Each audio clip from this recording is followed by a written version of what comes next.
through and also going to explain one by one. And next slide. Okay, formation of a company. Okay, why is the formation of a company? Under the CA 2016, the process of incorporating a company is simplified. The Act introduced a super form of a corporation. Section 15 provides that the registration of a company, ROC, will assign a registration number to the company and issue the notice of registration upon compliance of the procedure and payment of the apprenticeship fee. The notice of a registration is a conclusive evidence that the company is duly registered. Section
goes to have to register. Every business have to register. So that's why they inform in the publication of company names. So most of the of course nowadays is a business a lot in the market. So sure they have to go through all these types of companies and publication of company names. Okay, the slide Dila. Okay, company constitutions. Okay, every corporation was obligated to have a memorandum and articles of association under the CA 1965. The constitution now includes article association and specially stated in section 31 and 38 CA 2016 that only company limited by guarantee must have one. Other types of companies may have not have one. For that is the choice. Number two, in the words, unless the business constitution specific otherwise the CA 2016 prescribe the rights, powers, duties and obligation of the company, director and the member. Only if the act allow it, the company constitution can change any of such rights, power, duties and obligations. Number third, Section 6193 specific that the memorandum and articles of association of a company existing before the operation of the Act shall have effect as if made or approved under the Act unless otherwise resolved by company for companies that were registered prior to the coming into force of the CA 2016. Those until the company's constitution is changed by passing special resolution. The company existing memorandum and articles will serve the company's constitution. Actually, for the company constitution, actually once you go to the Google, so you have to know each of every for the company constitution. You have to go by. Actually, it's a more notes for the more than four. So we just took for 3 points to explain here because if let's say you go through by one the points, yeah, most of the company directors and the obligation for the members lah. Dila, next slide. Okay, company's objects. So, okay, number 4 is based on Section 21, Company Act 2016. Company should have the capacity to carry on any business. Sections 35, 1 state that company should register from carrying any business or activity that is not within the company's object. Number 3, the Company Act 2016 does not state the consequence of a transaction outside the company's objects clause. Number 4, based on provisions in the Company Act 2016, especially Section 21 and 39, a third party dealing with a company can assume that the company has full capacity to carry on any business or activity. Number 5. This is because S39 provides that the doctrine of constructive notice applies only to documents relating to instruction of charges. Okay, these are the company objects which are present by our slides. And also for the number 5. And next page, Dila. Okay, share capital. Number A. So these are the one of the types of formation of a companies. Okay, authority to issue shares, classes of shares, maintenance of capital, and based on common law, a little company can't return its capital to its member. But the Companies Act 2016 has set some exception to its general principle, which is reduction of capital, shares buyback, financial assistance, and dividend. Most of those who are working in a company, sure they will know, because sometimes you need to read all the terms and conditions before you sign your job prescription, and also their rules and regulation. So these are the most of the share capital. Every company they have their own law, so you have to read and you have to find out. So I hope each every company there's their own and rules and regulation regarding the sections whatever in the show in the types of companies. Next slide, Dila. Okay. Number 6, share certificate. Based on Company Act 2016, Section 97, it is no longer necessary for a company to issue a share certificate to a shareholders unless the company constitution requires it to, or a shareholder applies to the company for one to be issued to them. Okay, so the next slide will be present by other colleagues. Is it done, Dila? Okey dah. Okey. Untuk yang ketujuh, apa yang perlu ada dalam formatting company is transfer of share. Based on Company Act 2016, Section 106/1 provide that company should register the transfer of share within 30 days from the receipt of the instrument of transfer unless the following condition are fulfilled. Dia ada tiga cara, iaitu the Company Act 2016 or the company constitution expressly permit the director to refuse or delay the registration for reasons stated. Number 2, the director have passed a resolution to refuse or delay the registration of the transfer within 30 days from the receipt of the instrument of transfer, and the resolution state that the reason for the rejection or delay. Number 3, the notice of the resolution is sent to both transferor and transferee within 7 days of the resolution, and where the company is a public company, the notice of the resolution must also include the reason for rejection or delay of the transfer. Okay, nombor 8 is director. Setiap company mesti ada director. Ada lima jenis, iaitu yang pertama adalah minimum number of director. The Company Act 2016 Section 196/1 mengatakan yang kalau private company at least ada satu director yang menetap dekat Malaysia dan dia memang ada rumah tetap dekat Malaysia. Untuk public company pula at least ada dua director yang menetap di Malaysia dan memang dia tempat tinggal dia pun memang dekat Malaysia. Yang kedua adalah service contract. Service contract dalam Contract Act 2016 yang mengatakan public company mesti provide setiap director contract of service with the company of its subsidiary for check-up at its registered office. Maksudnya setiap kontrak yang director tu untuk director dalam company diorang tu mesti berdaftar. Yang ketiga adalah director fee dengan benefit.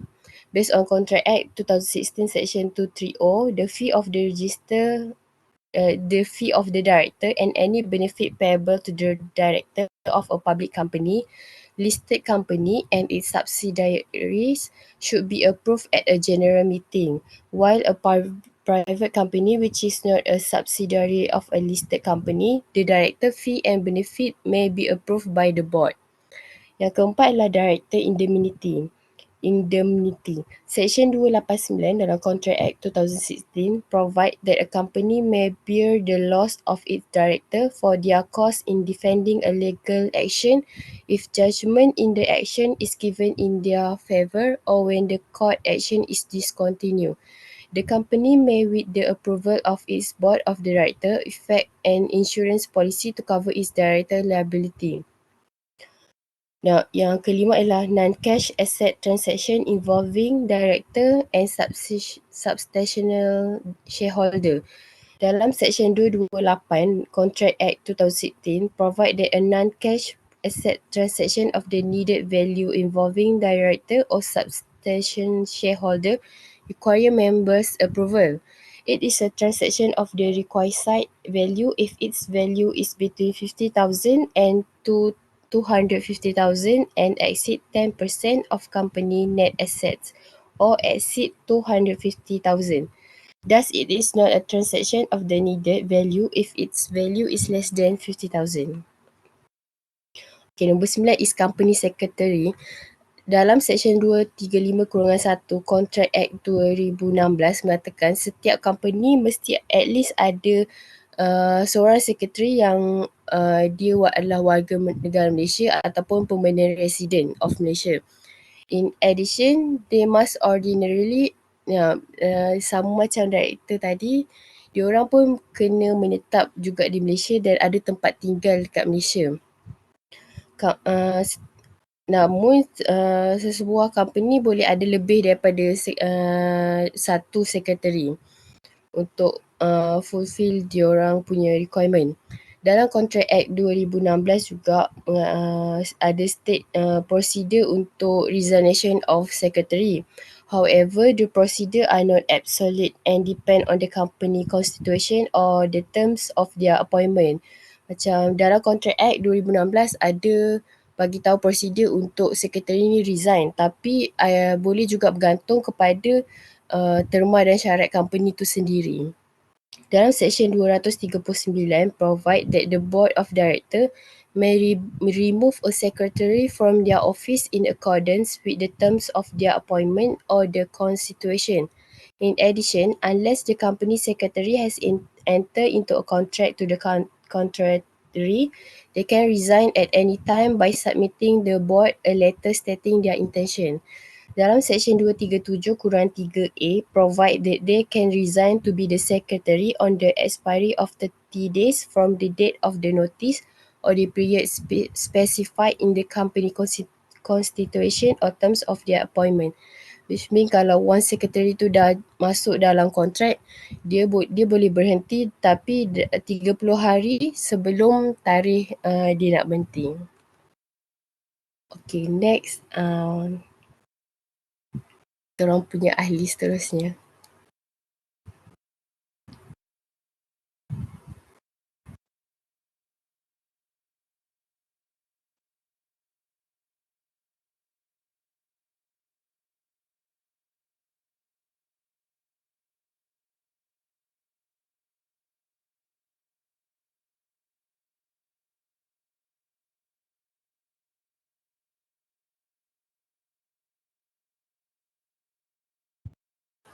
Next, Akmal dah sedia. Oh, okay, sorry. Okay. The next is company accounts. Okay, according to Company Act 2015, a company required to lodge its financial statements and reports to the ROC. For private company, it must be done within 30 days from the day the accounts are circulated to the members. For public company, the account must be lodged with to the ROC within 30 days from its AGM. The company to lodge its annual return with the ROC every calendar year within 30 days from the anniversary of its incorporation date. The submission of the accounts is reference to the company financial year, and the submission of its annual return is linked to the anniversary date of its incorporation. So, mengikut akta syarikat, sorry belum. Mengikut akta syarikat, ada dua contoh time yang mana syarikat perlu hantar dia punya company account kepada ROC. So untuk syarikat private perlu dihantar dalam masa 30 hari selepas account itu diedarkan kepada members. Manakala untuk syarikat public mesti dihantar dalam masa 30 hari selepas dia punya mesyuarat agung tahunan. Okey. Itu untuk company account. Auditor pula, seterusnya auditor.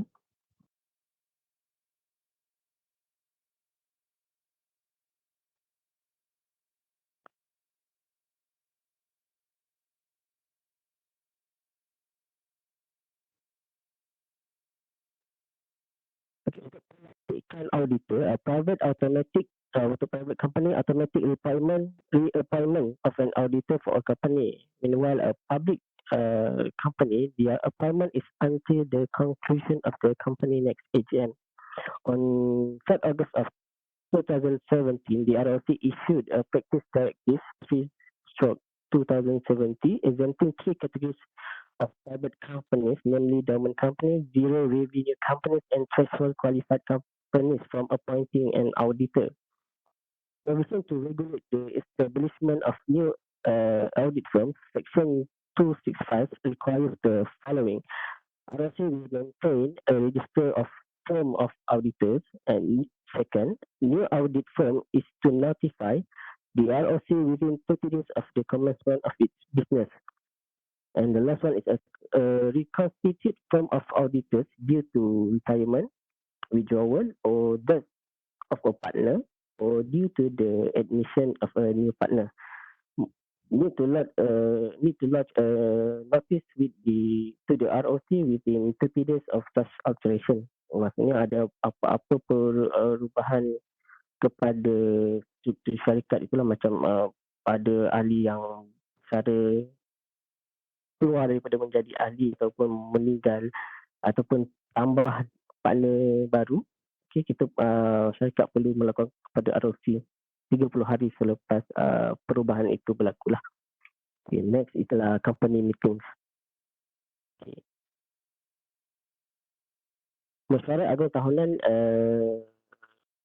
perlu dijalankan. Okay, hanya untuk requirement for an AGM, only a public company is required to hold an AGM. Hanya syarikat publik saja yang perlu mengadakan mesyuarat agung tahunan.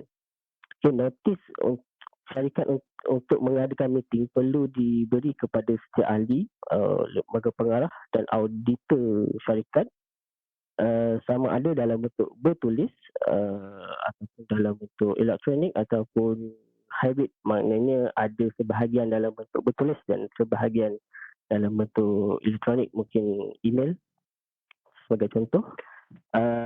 Venue untuk meeting itu boleh diadakan di mana-mana bahagian tempat di Malaysia.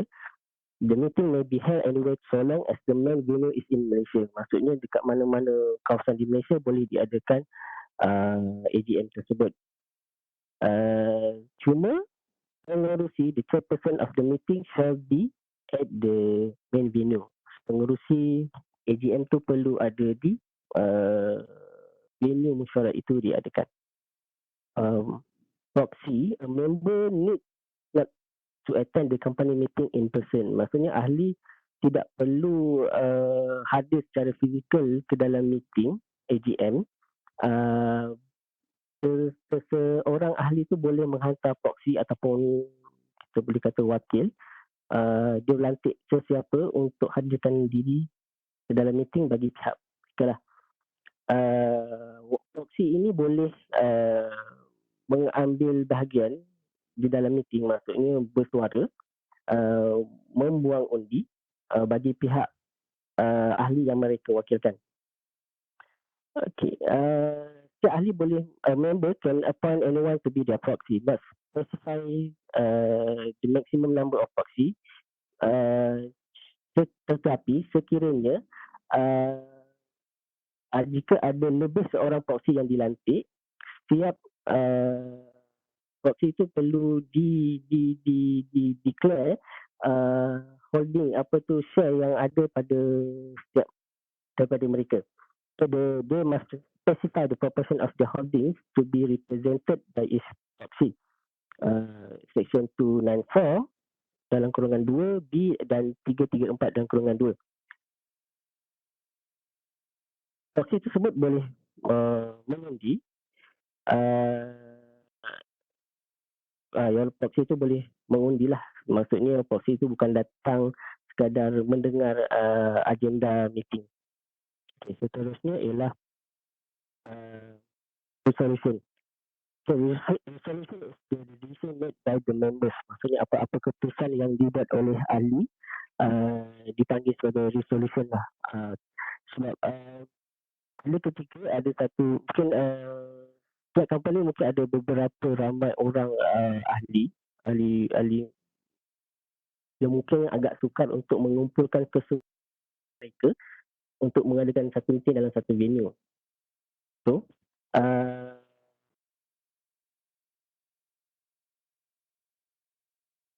keputusan yang telah diambil, okay, untuk radio syarikat private can pass a written resolution, so its member may pass a resolution either at a meeting or by circulation. Untuk by public company, a resolution of the members shall be passed only at meeting of the members. So maknanya untuk syarikat awam, resolution tu perlu diadakan sewaktu di dalam meeting. Berlainan pula dengan syarikat private, sama ada di dalam meeting ataupun selepas meeting untuk diadakan. The written resolution may be proposed by the directors or by any member holding at least 5% of the voting rights in the private company. A lower threshold may be provided in the company's constitution. It needs only the required majority of eligible members to agree to it. Thus, for a matter which requires an ordinary resolution, it is passed if it is agreed by a simple majority. And if it requires a special resolution, it is passed if it is agreed by at least 75% of the members. The period of agreeing to the written solution is now kept at 28 days from the exclusion date unless the Constitution provides otherwise. A member's agreement to the proposed written resolution shall not be effective to cease to the expiry date. Next is corporate restructuring.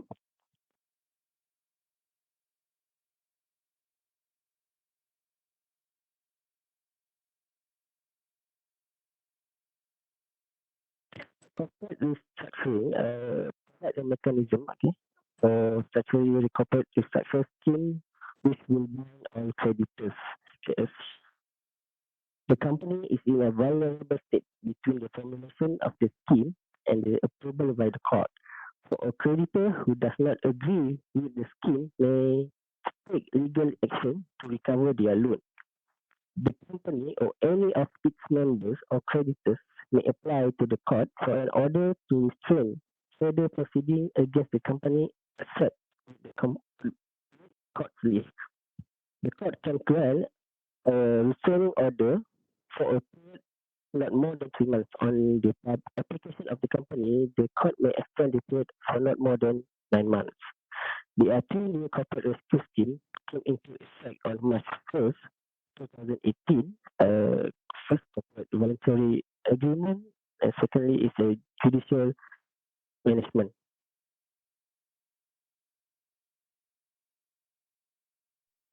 Liquidation of companies.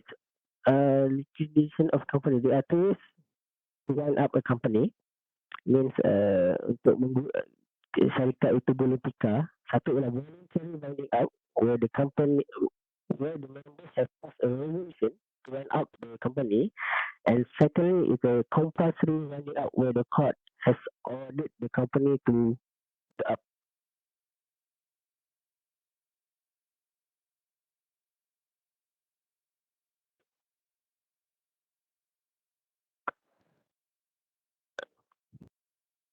In a compulsory the winding up commences at the passing of the members' resolution if the company has passed a resolution to voluntarily wind up the company before the presentation of the winding up petition. In other cases, the winding up commences on the date of the winding up order. Okay, one of the reason of the winding up a company is its ability to pay its debts. Okay. A company is deemed to be unable to pay its debts if it fails to pay a debt exceeding the amount prescribed by the minister, which is right now is currently the amount prescribed is 10,000 ringgit. Within 21 days after it is served with a notice of demand and its registered office. The uncreditor must file the petition to wind up the company within 6 months from the expiry date of the notice of demand. Next is a secured creditor. Use the secured creditor tree option with regard to the property charged by the company to them as a security. If the secured creditor is entitled to realize the charged property, they may do so and claim for any shortfall as an unsecured creditor. The secured creditor may value the charged property and claim for the balance as an unsecured creditor. The secured creditor may surrender the cash to the liquidator for the general benefit of creditors and claim as an unsecured creditor for the whole debt.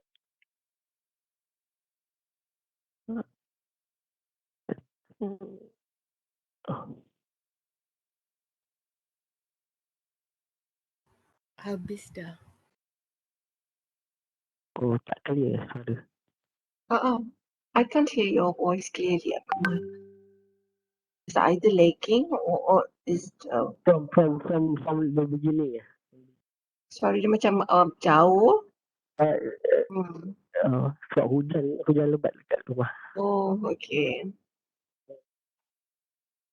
Is there any more? Okay, this is on liquidation of company. After liquidation of company, is there anything that you like to add for this discussion? This is the end of the slide. It's like akhir. Doktor, ni yang slide akhir. Oh, it's like akhir.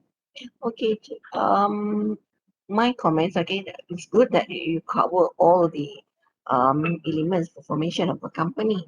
I just go back to the company secretary. Okay. Yeah, Adila present just now. I think company secretary's point number 9. Okay. Okay, this one is section 235, subsection 1, Contract Act. This is Companies Act, right? 2016. Is it refer to Contract Act or Companies Act? Sorry doktor. Saya salah company act. Okay. And then it just do the correction, and you also discuss on directors. Okay, directors part. Okay, just maybe can add a little bit on directors' duties. Again, just a little, just a few points on directors' duty. For example, to act bona fide in the interest of the company, to exercise powers for the proper purpose, to retain their discretionary powers, for example. Just add a little bit on director's duties. The rest is okay. Baik doktor, nanti saya tambah. Okay, cuma directors indemnity tu pun ada juga. Directors fee pun kan. Okay. So betulkan balik yang Companies Act 2016 eh. Alright, betul. Okay. Yang sebab masa Akmal dan juga Kom present, that one is Companies Act 2016 lah. Mm-mm. Yang ni je. Masa Pak Adilah ni tersilap kat contract. Okay, the rest is okay. Okay, thank you for this group. Thank you, Doktor. Thank you, Doctor. Okay, welcome. Next group, my group boleh Doktor? Boleh. Group Syabir dengan Azika. Azika, you ready ke?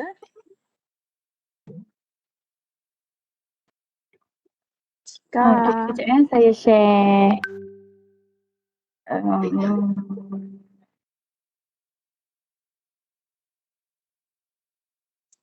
Kat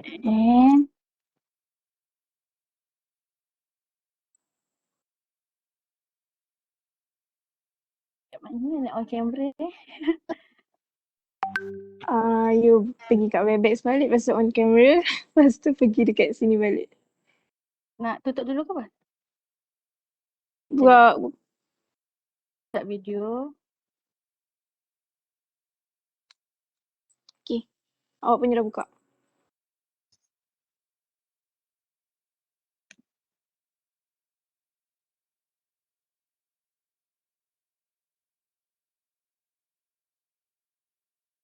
Tu boleh nampak Okay. Clear?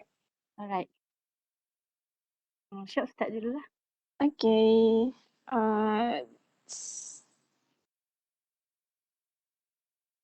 Awak dah buat ni ke? Dah nampak tak? Nampak. Buat full screen. Dah buat full screen? Oh, ya ke? Okay, maybe I punya kat lambat. Okay, saya start dulu Assalamualaikum and selamat petang pada semua, to all. We are from Group 6. My name is Nur Shabera and my partner Nur Hazika Hafizul. We are going to discuss about the solution of partnership. Next slide, please.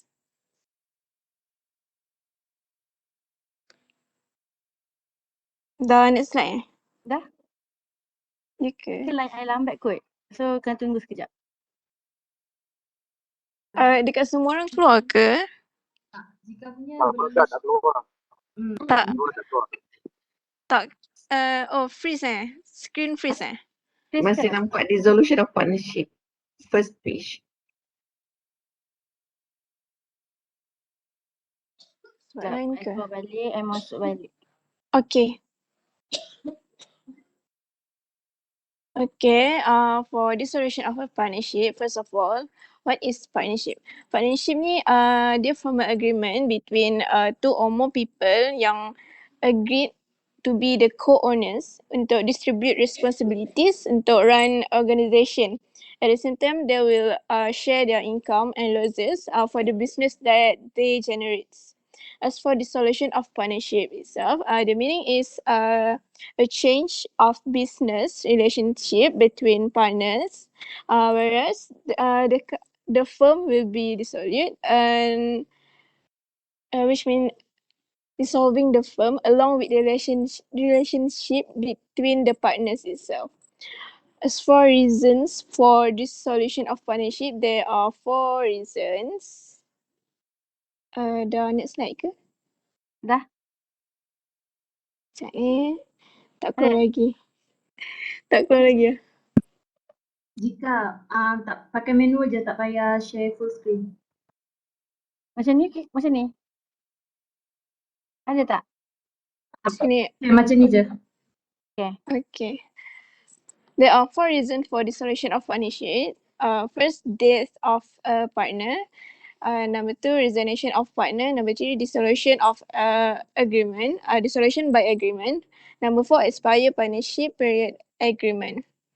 As for death of a partner, if the partner hold the highest the highest rank in the company, so the firm need to be dissolved. So the relationship need to be dissolved. Next slide, please.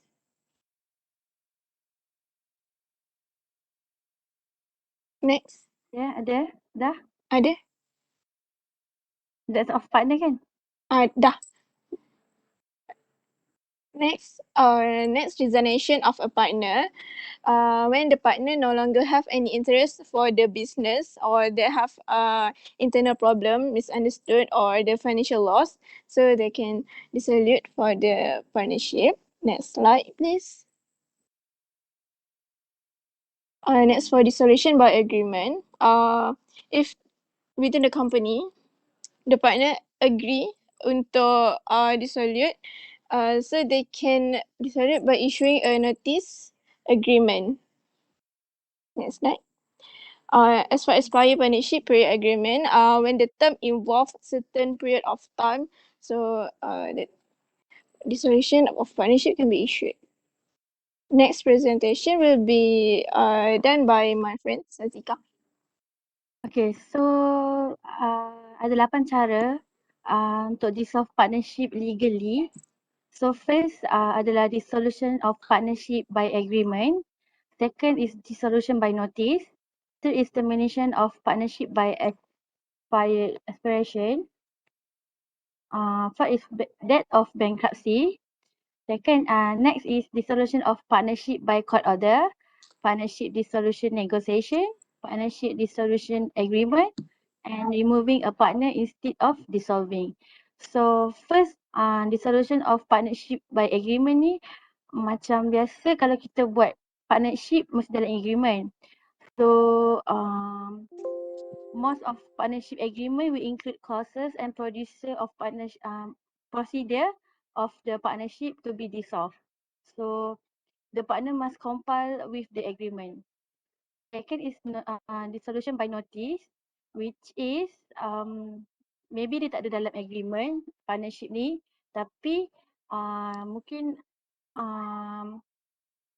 dia if any indication that remaining partner intend to continue the partnership, dia akan jadi dissolve of partnership. Third is termination of partnership by expiration, which is ni macam maybe macam partnership in project lah. Kalau macam ada company tu dia ada buat project ikut ada date, so partnership will dissolve by date expiration. Next is death of bankruptcy, which is if any of the partner dies or becomes bankrupt unless otherwise agree. Thus, partnership should have a written partnership agreement with provision that permit the partnership to continue. If there's unwritten partnership agreement and the remaining partners had intent to partnership to continue, the partnership act is cumbersome lah. So next is the solution of partnership by court order. If the court order is likely to be contentious, otherwise the partnership would dissolve by agreement. Dia ada, biasanya ada dua sebab, which is first is the partnership comprise only 2 partners, ataupun a partner tu incapable to carry on the business, ataupun ada guilty on conduct that effect dekat business tu, so dia boleh jadi dissolve partnership by court order lah. Macam kena sampai kena hantar ke court order mahkamah semua kan. Okay, next is partnership dissolution negotiation, which is mungkin company tu ada masalah ataupun ada masalah broken down ke, ataupun friendship diorang partner ada broken down ke, so diorang nego untuk dissolve the partnership legally. So kat situ dah save time, save money and more flexible than court order solution tu. Next is partnership dissolution by agreement lah. So there are many issues to resolve. Thus is a scope for negotiation solution that deliver greater value than going to court. So biasa diorang akan refer to the agreement. Biasanya dia akan cover macam liability of any debt, which is partner yang take over the business name, existing client, work in progress, ataupun broken contract, ataupun final partnership accounts including final tax payment which are often complex management of the partnership record. Lastly, removing a partnership instead of dissolving. Actually it's difficult to remove a partner. Tapi dia tak possible. This dia boleh. Macam kita akan pakai balik negotiation dengan partner ataupun kita akan convert company tu automatic dissolution, and automatic dissolution procedure do not apply. Dia macam sendiri je. So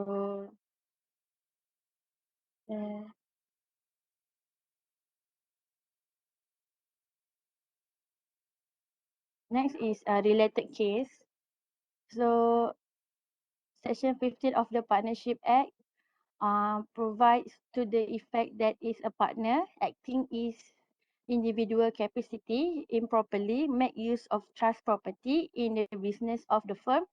As a general rule, his others partner are not liable to beneficiary. So, the case 8 parted Hatton 1819 Bug 386. The fact is the father and his sons are partner in a firm. His sons are trustees of a will, have used the trust money of their firm business and the firm went bankrupt. Then the court held that the money which had been misused could not be recovered from the partnership property.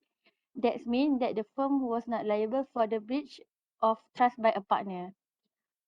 Second is Section 19 of the Partnership Act 1961.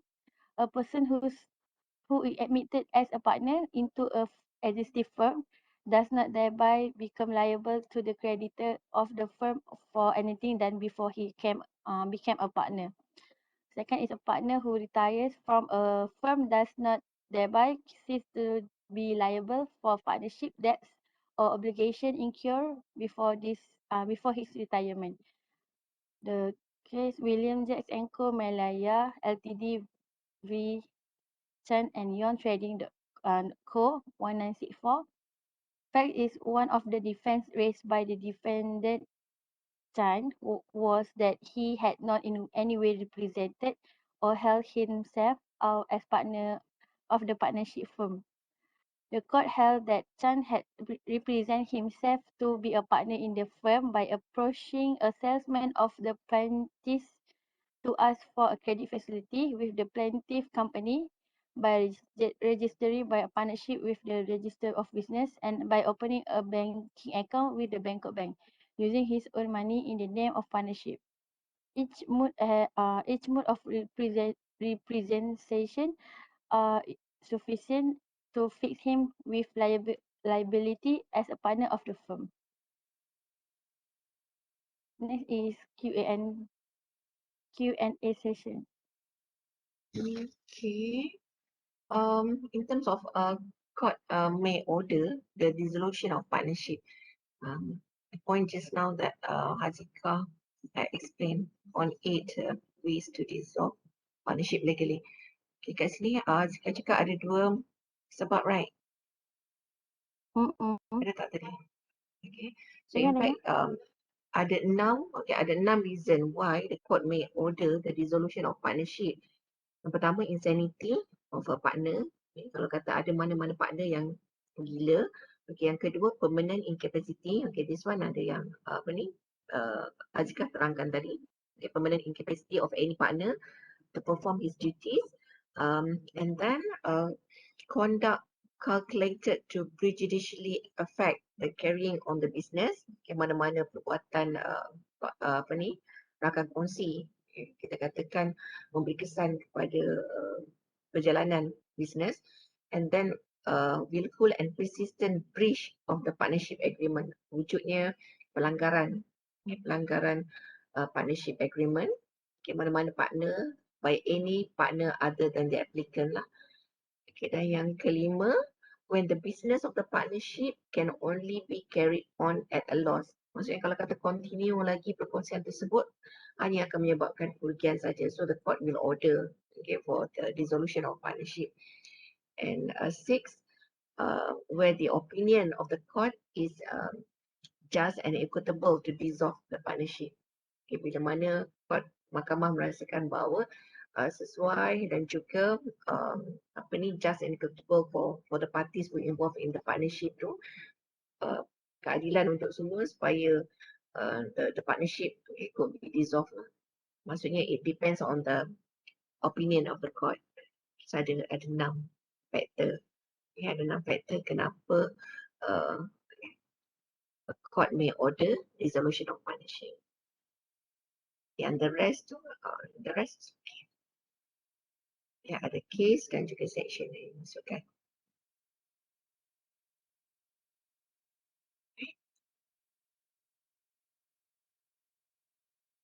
Jelas. Okay, so everyone, please pay attention, okay, for this part, okay, the dissolution of partnership. Okay, this part will be come up in your final exam. Doktor, saya nak present boleh? Lagi? Ya, Saya nak present. Azmira nak present, okay. Ya. Oh, ya. Okay. Sekejap. Azim share ni.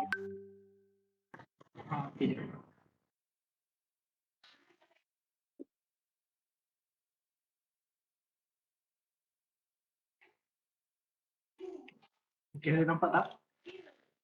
Okay, boleh nampak. Okay, nampak. Start.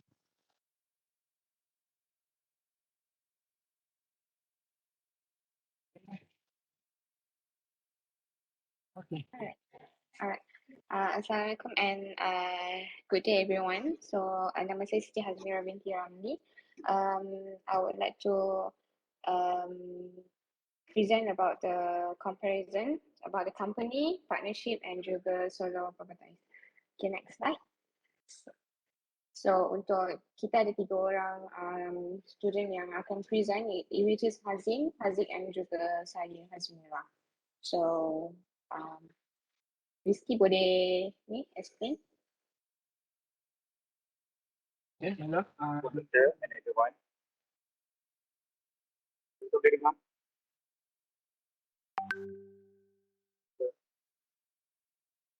Itu boleh dengar? Boleh Rizky. Saya di sebab saya dekat sana. Ya, saya dekat. Okay, next slide. Okay, saya akan cakap pasal cooperation between company, partnership and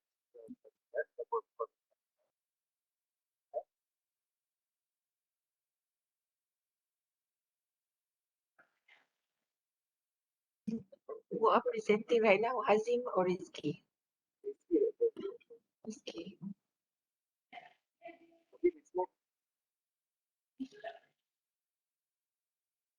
Okay, dalam cooperation between tiga ni, dia ada beberapa point yang saya nak terangkan.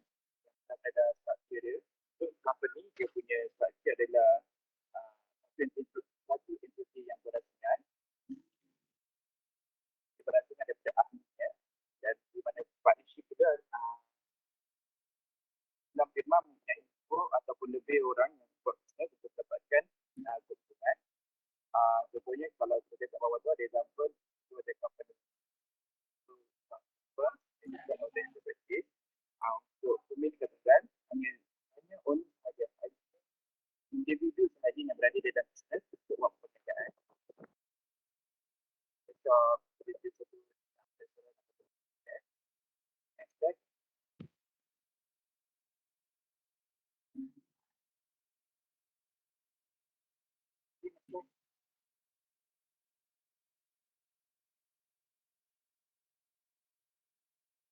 Okay, next slide.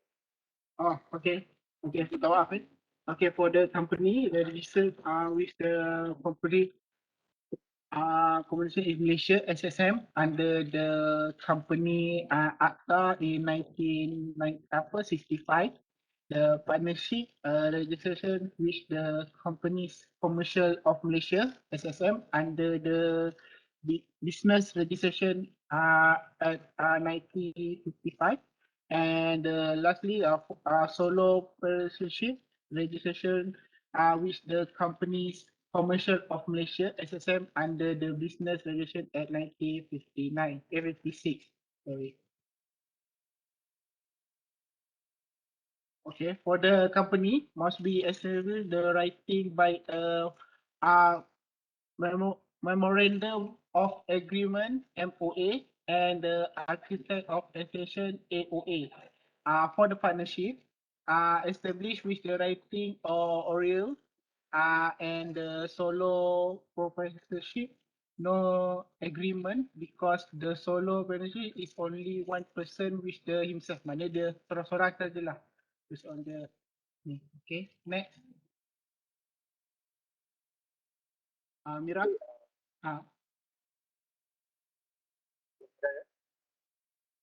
Okay, Riz, boleh teruskan. Untuk profit atau maksudnya, kita dibagikan antara kerja sebab kita profit jadi equally by medium term dan among the others. So profit kita dibagikan on profit kita ada dan keuntungan adalah owner syarikat saja.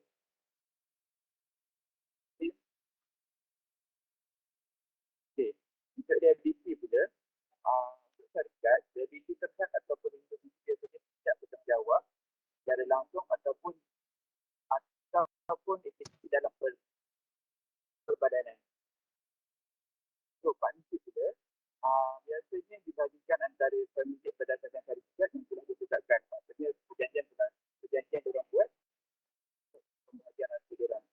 Untuk pemilik subjek, pemilik mempunyai identiti yang tidak dapat.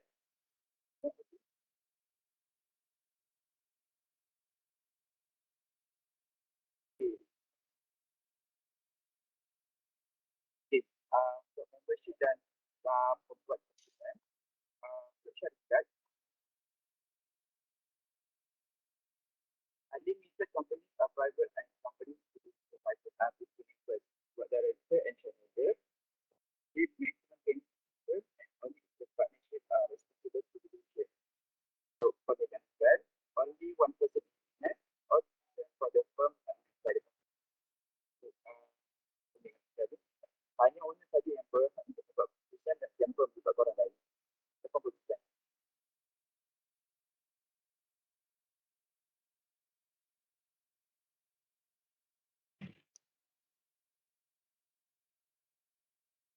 Okay, so distribution.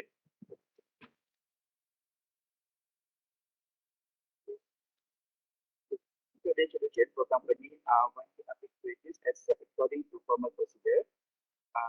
So partnership can be created formally or informally. Boleh dibubarkan menjadi formal atau tidak formal. So from the formal procedure, this is done only by the owner. Hanya boleh dibubarkan oleh owner saja. Bahkan hanya sahaja pada dalam company.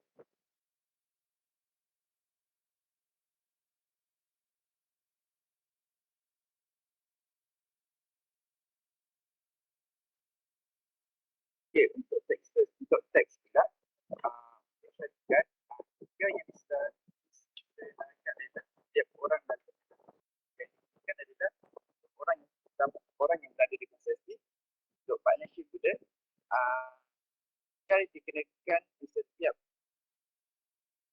dikenakan di setiap pendapatan masing-masing. Contohnya kalau ada 2 orang, setiap 2 orang akan kerja untuk pendapatan. So perhatikan dikenakan ke atas pendapatan dan keuntungan pribadi syarikat sahaja. Sebabkan ada orang jadi berkaitan dengan pendapatan ini.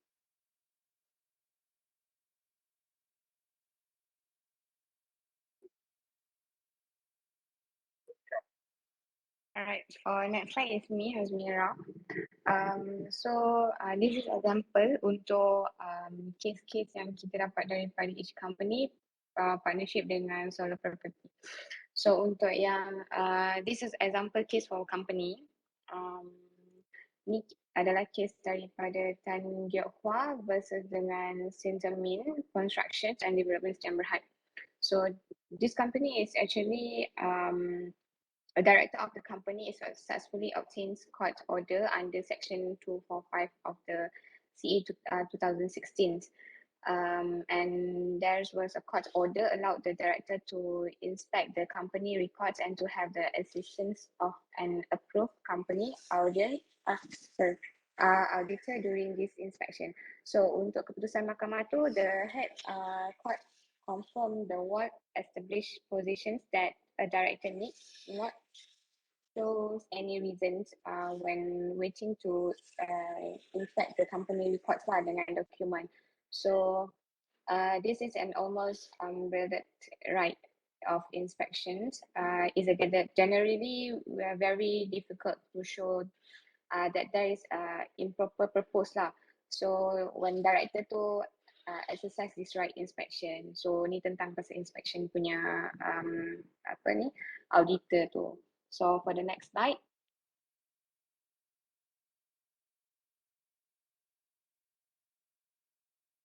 Next slide. Okay. So this is example for the partnership case. Untuk Chan Chang Yu versus Nandi and Wong. So untuk fact, actually husband dia borrow around 35,000 dekat wife dia as a loan to his firm. So and give her a receipt of the firm name lah. And then the amount allocated went into the partnership's account. So they transfer ke partnership punya account only to use the later to pay off some of the firm debit lah. Then the wife bought an action to recover the loan amount, but the other's partner contended that PL husband has no auditory to borrow money untuk pinjam duit tu lah dekat the loan and that loan was made to the husband personally. Dia cakap macam tu. So untuk court tu bagi tahu, the court held that PL was entitled in inquiry to recover the loan amount. So since the money tu is authorized by the firm of the payment to the firm of debit, so regarded according to the principle of equity as it has had originally been borrow lah daripada firm tu for the following daripada ni English boleh check pada English case punya Bernard versus DNC McVer. So ini contoh case yang kita dapat daripada company and juga partnership. So the next case ni is contoh case daripada solar property, tapi yang ni kita dapat real case daripada law firm. Next. Okay, terima kasih Mira. Okay, this for example for the real case for the solo relationship. This mean ada di antara Leung Choi, Wee Chong and Os versus Meg Guan, Eng dan Among. The property was originally registered. Actually dia melibatkan 4 orang and then Guaman termasuk dengan satu ni memfailkan 4 orang iaitu Ling Queen Ho atau nama pendek dia kita panggil short form dia LKH, Ling Kuang Tan atau lebih dikenali sebagai Ling Ascom LKT, Ling Kong Pung LKF dan Ling Kuang Wee LKW. Ni dia punya ni lah. Dia punya short form dia. Actually case ni mengenai pasal pemilikan tanah yang telah diusahakan oleh mendiang atuk dia, bapak dia, sorry. The first administration was the administration for the estate for LKT, and the second administration was the administration of the estate of LK. Ini short form dia lah, dia punya nama dia. Which of the first respondent was the window and executed for the estate, and the second respondent was their child. In 2006, the apparel sued the respondent, the 2006 suit, seeking payment of the 3/4 rental collection. It was the division by the High Court and approved of the Court of Appeal. Ini adalah real case yang kami dapat pada tahun 2018. Okay, the next. Okay, they held the decision in 2006, so they had nothing to do with the termination of proprietorship of the property by division of the holding of the property in device share. The partners were entitled to share the site property as a whole and not the decided floor. The High Court just had issue when she held that the respondent could not be expected to sell the properties by virtue of the 1980 agreement. The 1918 agreement was merely a contractual agreement entered uh, between Ling Kwak Fu, Ling Ah Kong, Ling King Fong dan Ling Kuang Wei to exertion outgoing to income derived from the property only. Okay. Ni adalah dia punya ni untuk menuntut dia punya hak lah. Okay, this is the conclusion dia. When the state establish the business, there must be this of the business ownership. Kalau tengok dalam kurungan tu ada partnership, risk tu adalah paling tinggi lah tengah-tengah, and the value. Okay lah, itu saja daripada kumpulan kami. Okay, terima kasih. Okay, thank you for this group. Kata group 5. Okay, you have list out the comparison between a company, partnership, and also sole proprietorship in terms of structure. Registration. Okay, registration. Please do correction. Okay, registration of company based on Companies Act 2016. Kita balik registration. Okay, Companies Act 1965. Kita dah apa ni ada amendment. Okay, so right now the latest Companies Act 2016. Also constitution, okay, dia bincangkan berkenaan dengan constitution, profit or losses juga. Liability, members, resolution and also tax. So please add comparison berkenaan dengan transferability. Transferability means that, for example, kalau kata company, shares in a company are generally transferable, although the right of transfer may be restricted. Kalau kata untuk partnership, a partner cannot transfer the status as partner to someone else without the consent of all the other partners. Kalau untuk sole proprietor may transfer his business to someone else. Sebab tak ada restriction lah untuk transferability. Okay. Maksudnya addkan point transferability. Yang kedua, masukkan point management. Management di mana untuk company, members of a company as such, neither its managers nor its agent, okay, boleh berada kat dalam bahagian management, and the partners considered as agent of the firm, okay, for carrying on its business.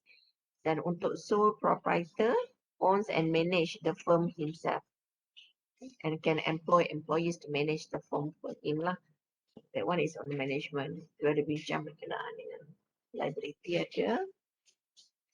Masukkan borrowing powers juga perbezaan. Okay, untuk ketiga-tiga tu. In terms of borrowing powers, apa situasinya untuk company, partnership dan juga sole proprietorship.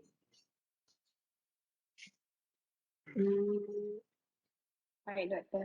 Ada lagi tak? Satu lagi point, security over assets. Security over assets. Okay, ada berapa point tadi? Transferability, management, borrowing powers and juga security over assets. ada 4 point. Okay, just add, okay, make correction. Lepas tu baru apa ni share dekat group lah. Okay, so saya ambil submission dekat situ. Jadi Okay. security over asset is, for example, kalau company can use current assets as security by creating floating charges. Untuk partners, okay, cannot create floating charges, but they can mortgage the firm's asset. Untuk sole proprietor, cannot cannot create floating charges juga, but can mortgage the firm asset. Sama dengan partnership. Okay, sure. Okay, so ada masuk 4 lagi points perbezaan. Alright. Thank you, Doctor. Alright. Okay, so please, everyone also go through this part. And this part is important for your final exam. Doktor, Boleh kita orang boleh present tu? Yes, boleh Boleh present kita tak? orang present? boleh. Okay, group office. Group Hafiz dulu Doktor.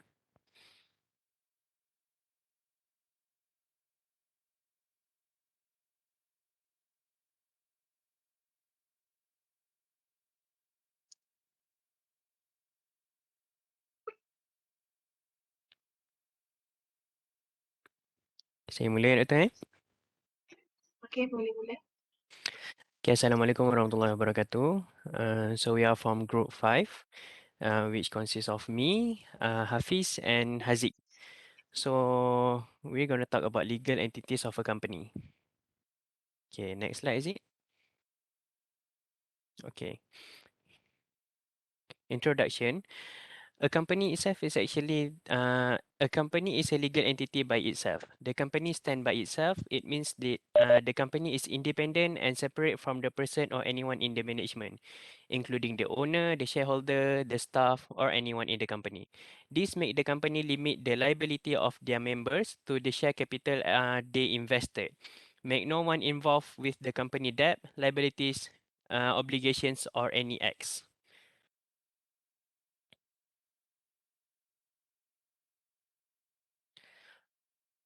All right.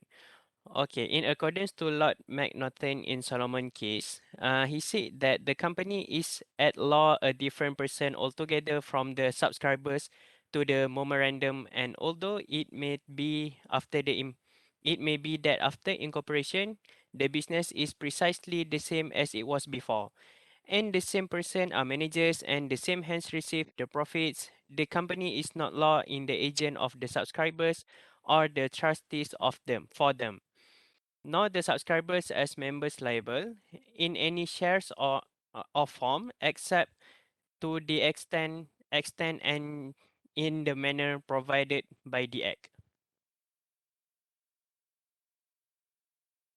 Okay. While of incorporation.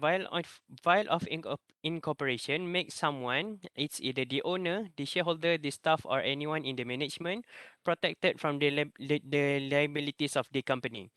The word will itself created a separate entities between the company and the person in the company, which mean the company stand by itself and nothing involve the company between between the shareholder or the owner. It also provide them a liability protection against lawsuit and creditors. The owners or the shareholder also can receive benefits from the company when the company generating profits. Entenberg said that stand behind the will incorporation is the principle of limited liability that the court will use to prescribe that a company will be responsible for all the debts that have been incurred instead of the shareholders or the members. Okay, next slide.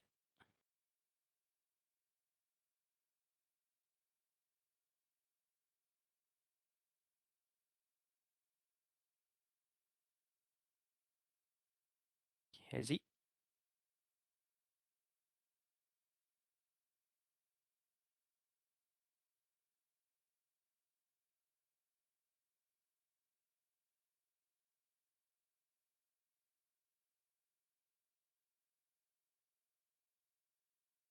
Haziq, voice tak dengar.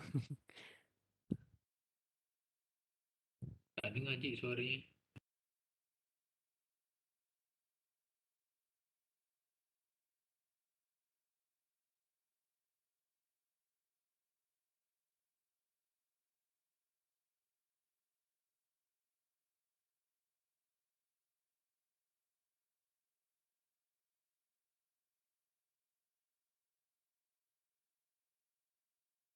Haji, tak dengar suaranya Haji. Siapa present? Ahmad Haji. Dia ada problem tak Ahmad Aziz mikrofon? doktor, dia tanya mic dia tak dengar ke? Dia tak dengar sekejap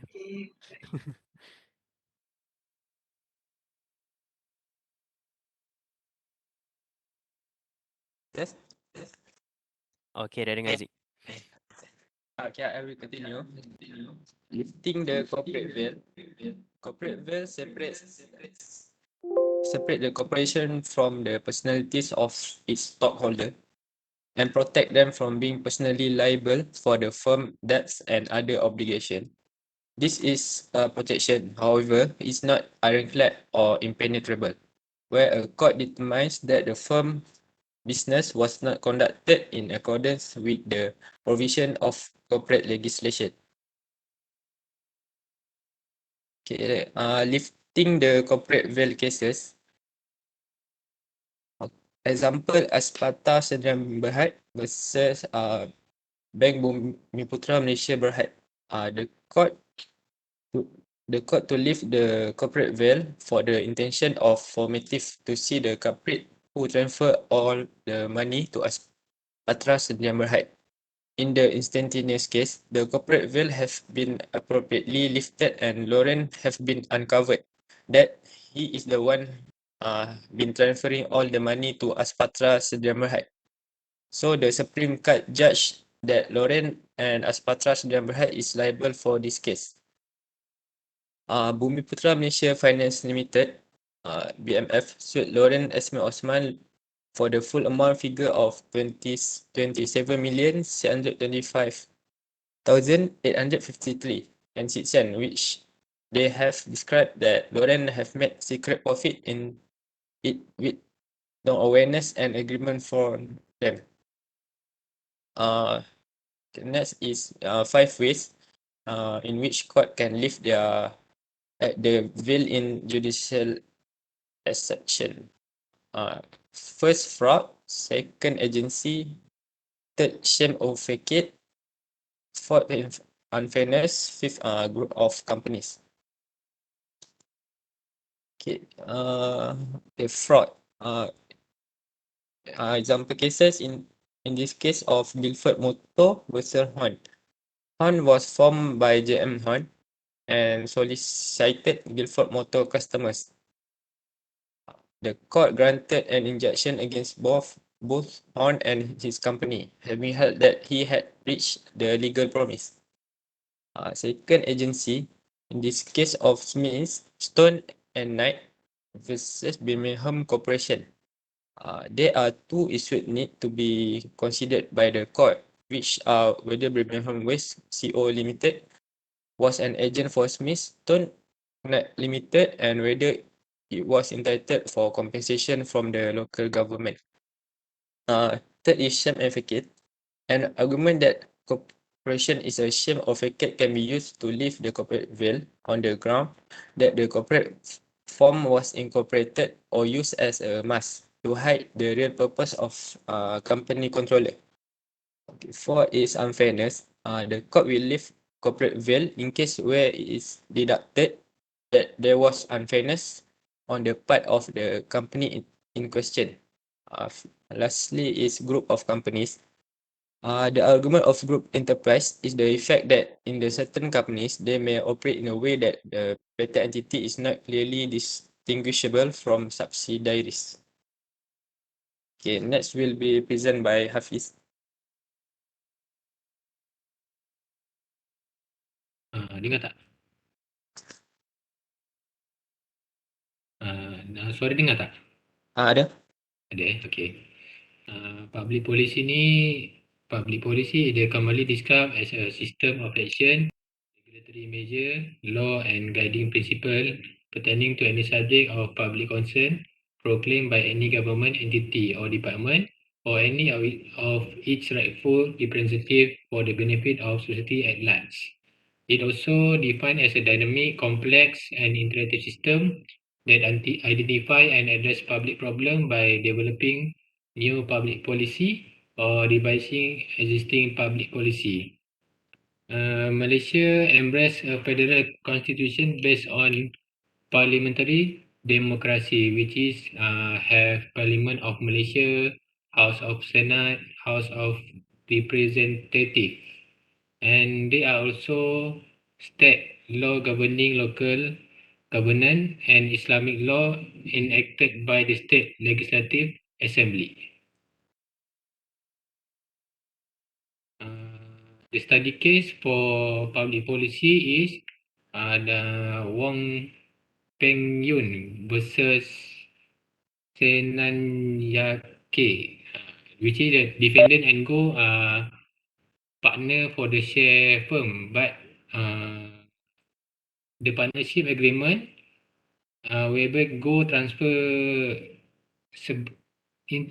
minat terhadap partnership untuk two children who were minor. But the Tan joined the partnership on 30 April 1959, which is the plaintiff paid the defendant 20,000 to enter as a partner, and then the plaintiff acted as a partner in the firm, but the firm suffered unexpected loss, and the plaintiff claimed for the return of 20,000, but the 20,000 cannot be paid because the for the first which signed only with two person only, so that's why the 20,000 cannot be claimed. And another one case is Hailey versus Walker, which is they have a three partner in the firm, and then the two of the partner agreed to train the partner's son in the business, but the another person plaintiff do not agree with that, so the court dismissed the application on the ground and or disagreement between partner in a usually partnership business. Thus, majority agreement is sufficient to resolve the dispute.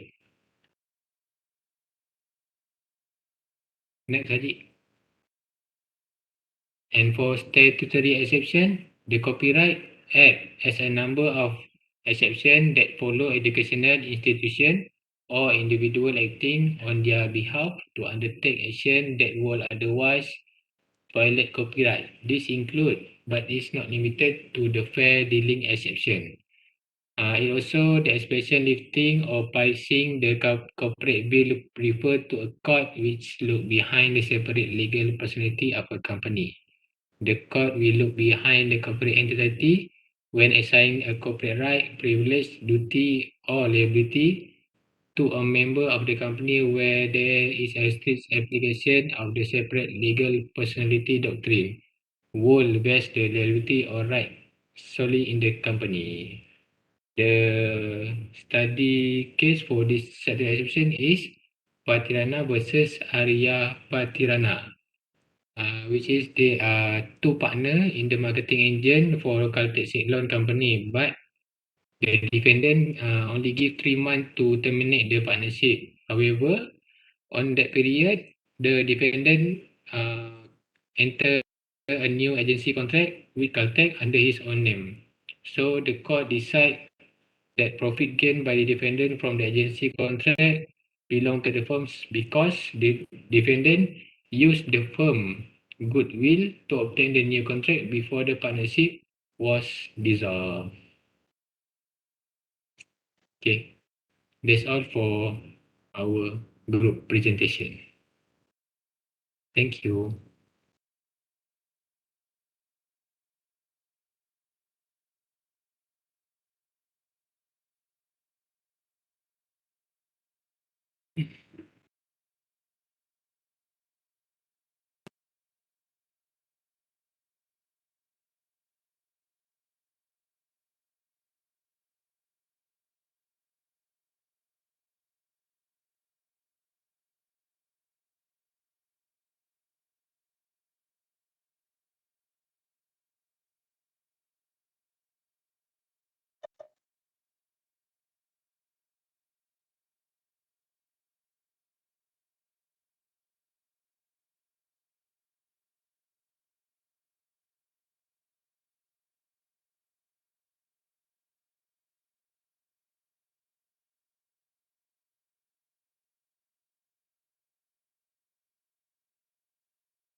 Okay, kelas boleh dengar tak?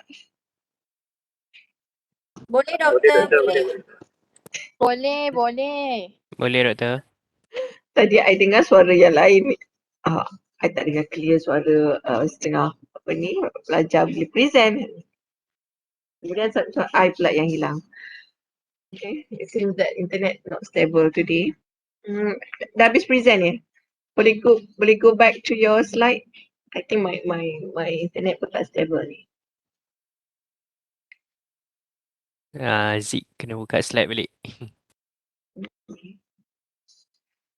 Okay, in your discussion, did you discuss on case Salomon versus Salomon? Ada tak?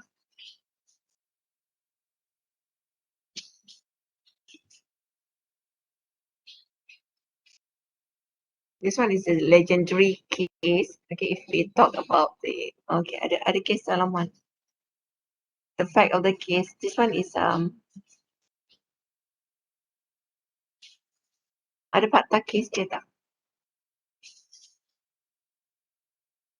This one is just the decision by Lord Macnaghten. Lord Macnaghten is the judge, okay, who decide the case of Salomon versus Salomon.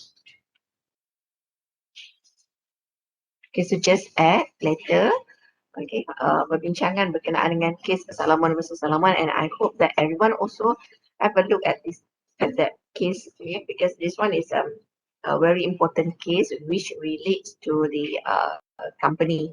Okay, bila mana kita nak bincangkan tentang undang-undang company, okay, law of company. So case Salomon versus Salomon ni perlu ada lah, okay, especially when we talk about a corporation is an artificial legal person that exists independently. The company ni dia tak bergabung dengan siapa yang berada ke dalamnya, because company will stand on its own. Members ke apa, board of director ke whatever, okay, company akan stand by its own.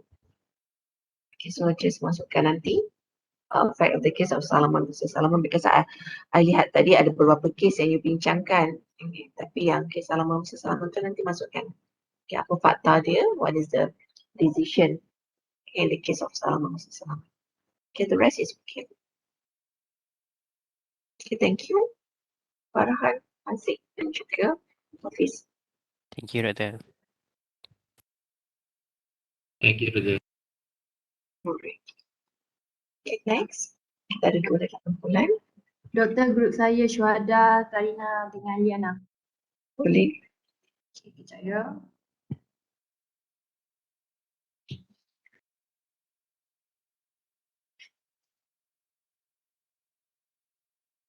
Doktor, legal entities of a company keluar final tak? Legal entities of a company, nanti kita bagi tahu sekejap lagi. Okay. Mana yang kena lihat. Semua boleh nampak skrin tak? Boleh. Zarina, Liana ready eh? Boleh, boleh. Assalamualaikum. Good afternoon and good day to doctor and friends. Today we, Syuhada and Zarina and Liana, will present topic 4, nature, formation and duration of partnership. Okay, this is our slide. Nature of partnership. The law of partnership is governed by the Partnership Act 1961, revised 1974. In Peninsular Malaysia, a partnership business must be registered under the Registration Business Act 1965. In Sarawak, under the Sarawak Cap 64 business name and Cap 33 business profession and trade licensing, and in Sabah under the Trade Licensing Ordinance number 16/1948. The mere failure to register the partnership under these statutes will not mean that the partners cannot enforce their right against each other if on the fact a partnership exists. Okay. Formation of partnership. A partnership can be formed with or without a written agreement. Section 3, 1 of the PA 1961, minimum of 2 partners in a firm.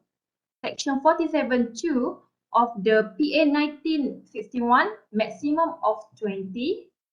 Section 14(3)(a) of the PA 1961, professional partnership firms are not subject to any maximum limit on the number of members. The general rule is that everyone sui juris of legal capacity is capable of entering into a partnership agreement. There can be partnership between a minor and adult. A minor could be in a partnership for any duration of time until he wanted to dispermit. However, a minor cannot incur or be responsible for any contractual liability for the firm's debt. Next, Liana. Okay. For duration of partnership, where no fixed term has been agreed upon for the duration of the partnership, any partner may determine the partnership at any time on giving notice of his intention to do so to all the other partners. So untuk duration of partnership, dia tak ada, maksudnya fixed term yang tetap berapa lama kita nak buat partnership, perkongsian antara kita punya partnership. So antara member partner tu sendiri boleh tentukan berapa lama dia nak buat dan start bila untuk partnership tu sendiri. Where the partnership has originally been constituted by writing document, a notice in writing signed by the partner giving it shall be sufficient for this purpose. Untuk memulakan partnership, boleh saja daripada form writing document, dokumen yang bertulis, yang design, sudah cukup syarat-syarat untuk memulakan perkongsian. Next, Shu.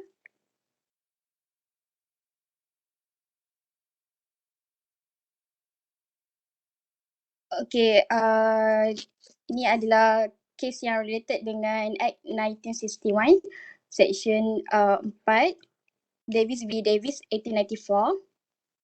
So fact in this case, a father left his two sons his business and 3 freehold houses in equal shares as tenants in common. They let one of them and employed the rental in enlarging the workshop attached to the 2 houses. They continued to carry on the business. They each drew out from it a weekly sum, but no accounts were kept. The rental of the third house was divided between them. So untuk kes ni, seorang bapa dia tinggalkan 2 orang anak dia, 3 buah rumah dan juga ada bisnes. Tapi mereka ada besarkan workshop diorang, maksudnya diorang sewa 2 buah rumah yang ditinggalkan oleh bapanya untuk besarkan lagi dia punya workshop. So untuk yang rumah yang ketiga tu, rental yang dia dapat dia bahagikan antara mereka. So that there was a partnership as to the business but not as to the freehold houses. This is because the houses they merely a tenancy in common or joint tenancy. Untuk kes ini, partnership hanyalah untuk business saja tapi bukan untuk rumah, sebabnya rumah tu dikira persewaan bersama saja. Okay, next will be present by Zarina.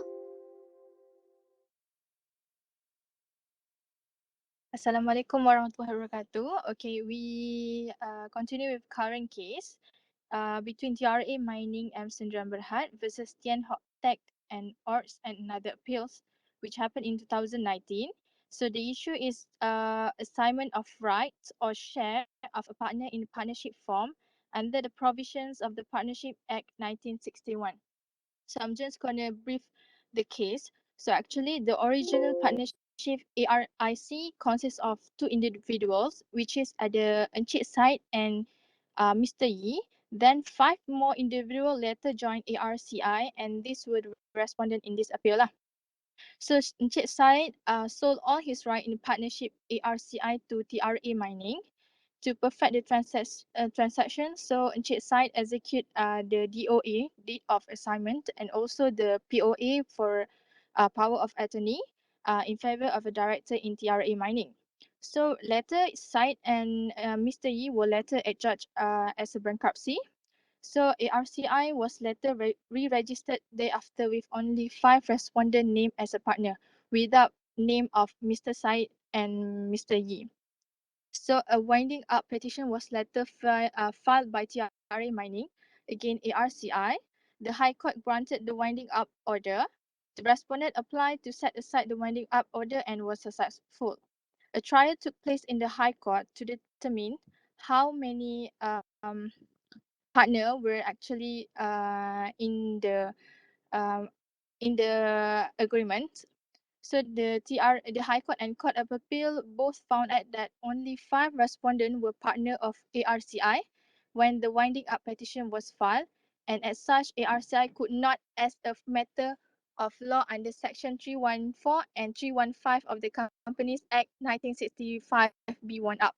So TRA Mining sought the Federal Court to answer the issue of whether by the virtue of the absolute DOA deed of assignment executed by between side and TRA Mining could be deemed to have become a partner of ARCI for the purpose of ascertaining how many partner ARCI had during the presentation of the winding up petition. TRA Mining relied on the provisions of Section 4.3 of the Civil Law Act 1956. The Federal Court held that Section 4.3 of the Civil Law Act 1956 only deal with an assignment of a debt or a choose in actions. It does not in any way pass or transfer the status of the assignor to the assignee. So during masa Encik Syed tu sign, dia sign DOA, which mean DOA tu a document yang kita transfer our share from Mr. Syed to TRA Mining. So the court, the High Court, the Federal Court mentioned that it does not in any way transfer the status of the signer to assignee.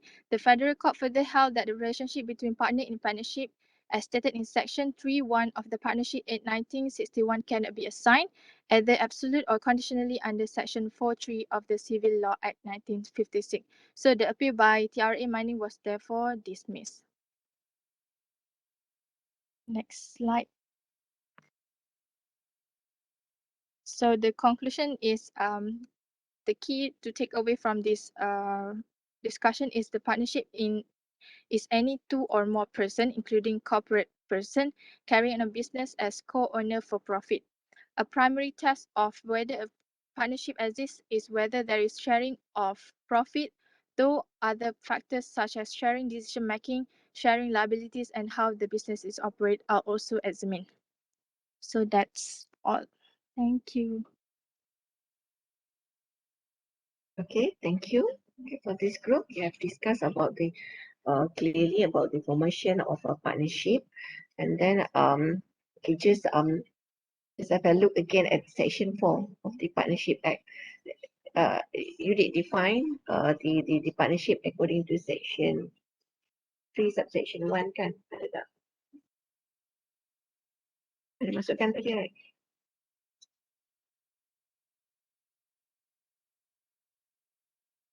This one is on duration. Okay, Section 3 subsection 1. Okay, minimum of 2 partners. Okay, in a firm.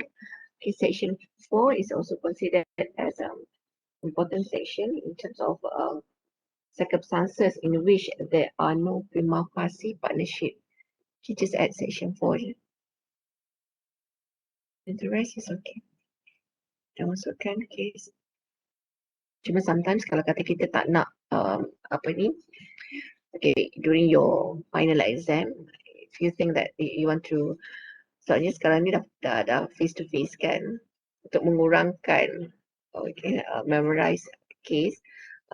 If you still remember, during a law of agency, we discussed the case of William Jacks and Co.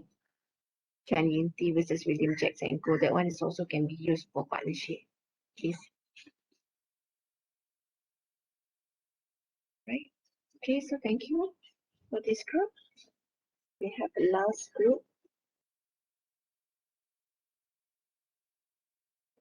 Okay, bila dah habis presentation nanti saya akan share. Okay, tips for final exam. What topics that you should zoom in and also zoom out. What topics that you should focus. Doktor, sorry nak tanya. Ya. Doktor Siapa cakap ni? dia nak, saya Rizky. Rizky, Doktor ya. cakap dia nak share apa slide untuk Sogan. Ya. Siapa? So saya kata nak slide Soga untuk Soga. Oh, Soga. I tak share lagi eh. tak lagi. Oh, alright. Nanti saya akan sharekan. Thank you. Soga, explanation of Soga. But luckily for this semester, Soga tak payah. Soga is only emphasize on implied terms, okay, and warranties. So final exam, you just focus on that part. And also, before you answer the question on Soga, you have to determine whether the items of products is fall under the interpretation of Soga ataupun tidak. Sama dia jatuh dalam definition goods ataupun tidak di bawah first schedule of Soga. Ini Omar nanti saya akan sharekan apa ni explanation on that topic. Okay, kumpulan last. Ada lagi satu kumpulan kan? Kan dah habis. Dah habis ke? Bukan ada 6 tajuk saya berikan. 5 ke 6? Untuk your assignment.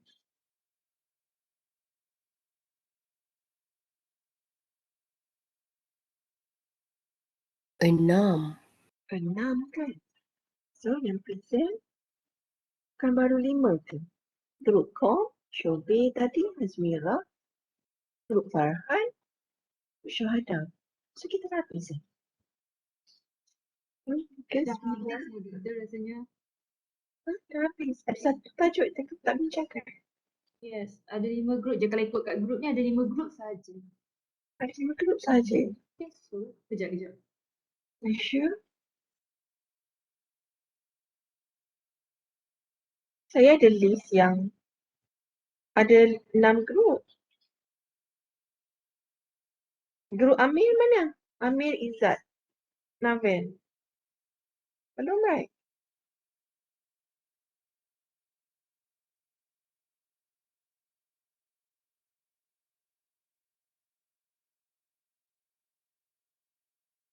Ada 6 group ni.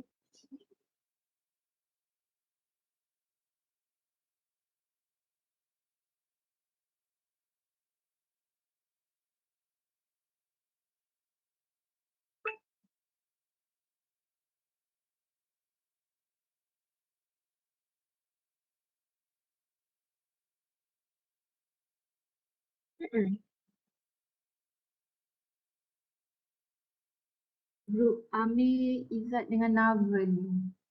Apa yang Izzat dan Naven? Ada lagi tak ni? Ada Izzat tak? Mana Izzat? Tapi tak ada yang dalam. Sekejap.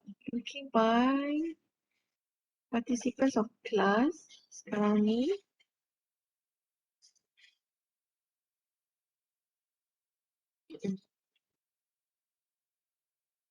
Tiga orang ni drop ke apa? Tapi Naven tadi saya macam nampak. Keluar masuk. Supposed to be ada satu group lagi. Okay, itu 3, 6, 9. 17 student. If looking at the number of participant in WhatsApp group pun ada 17 pelajar. So ada satu kumpulan I've not received any notification. Ada masalah ke apa ni? Tak ada.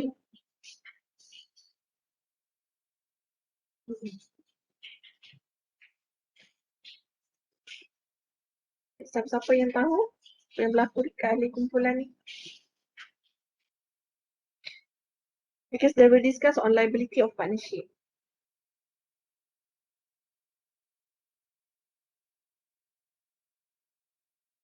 Mungkin yang main, mungkin ada masalah sebab tiga-tiga ahli tak ada ni. Sekarang ni. Tapi lawan tadi nampak macam keluar masuk. So I take note right now, 13 students are, okay, 14. So I take note siapa yang present hari ni lah. Dan saya akan bagi apa ni,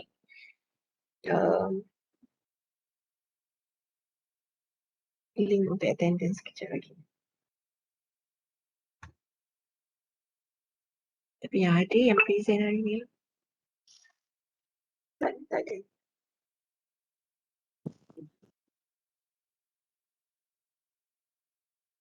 Mana hilang ada kumpulan ni?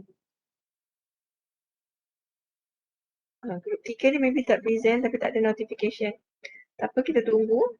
Mungkin diorang akan, kalau kata ni, diorang kena recordkan presentation dan letakkan dalam group WhatsApp lah. Okay, if not, there will be no marks for presentation. Kalau dia orang hantar submission of slide, so markah untuk slide saja. Azli, mana nak cakap apa-apa ke? Ada. Alright. Nasib baik liability of partnership tak keluar untuk final exam. Tapi tak apa. Just liability of partnership apa ni, kalau kata your friends tak present, nanti saya akan letakkan record lah. Okay, on that part. Okay, so we go through the what will be come out in your final exam. Okay, so your final exam for this semester, okay, as far as you are concerned that final exam nanti dalam bentuk mode face to face, okay, tiada lagi dalam bentuk online, okay, online final exam.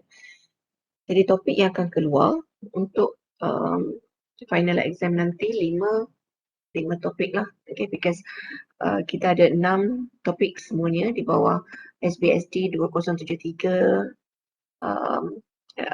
dan untuk SHAD 3013 for the students who register, okay, on that code, mereka perlu mengguna pakai silibus SBSD 2073. Kalau SHAD 3013 hanya 3 undang-undang saja berkenaan dengan Malaysian Legal System, kontrak dan juga agensi. Tapi bila SBSD 2073, you will have to add 3 more other law topics, iaitu sales of good, partnership dan juga company. So untuk final exam nanti, MLS memang tak ada.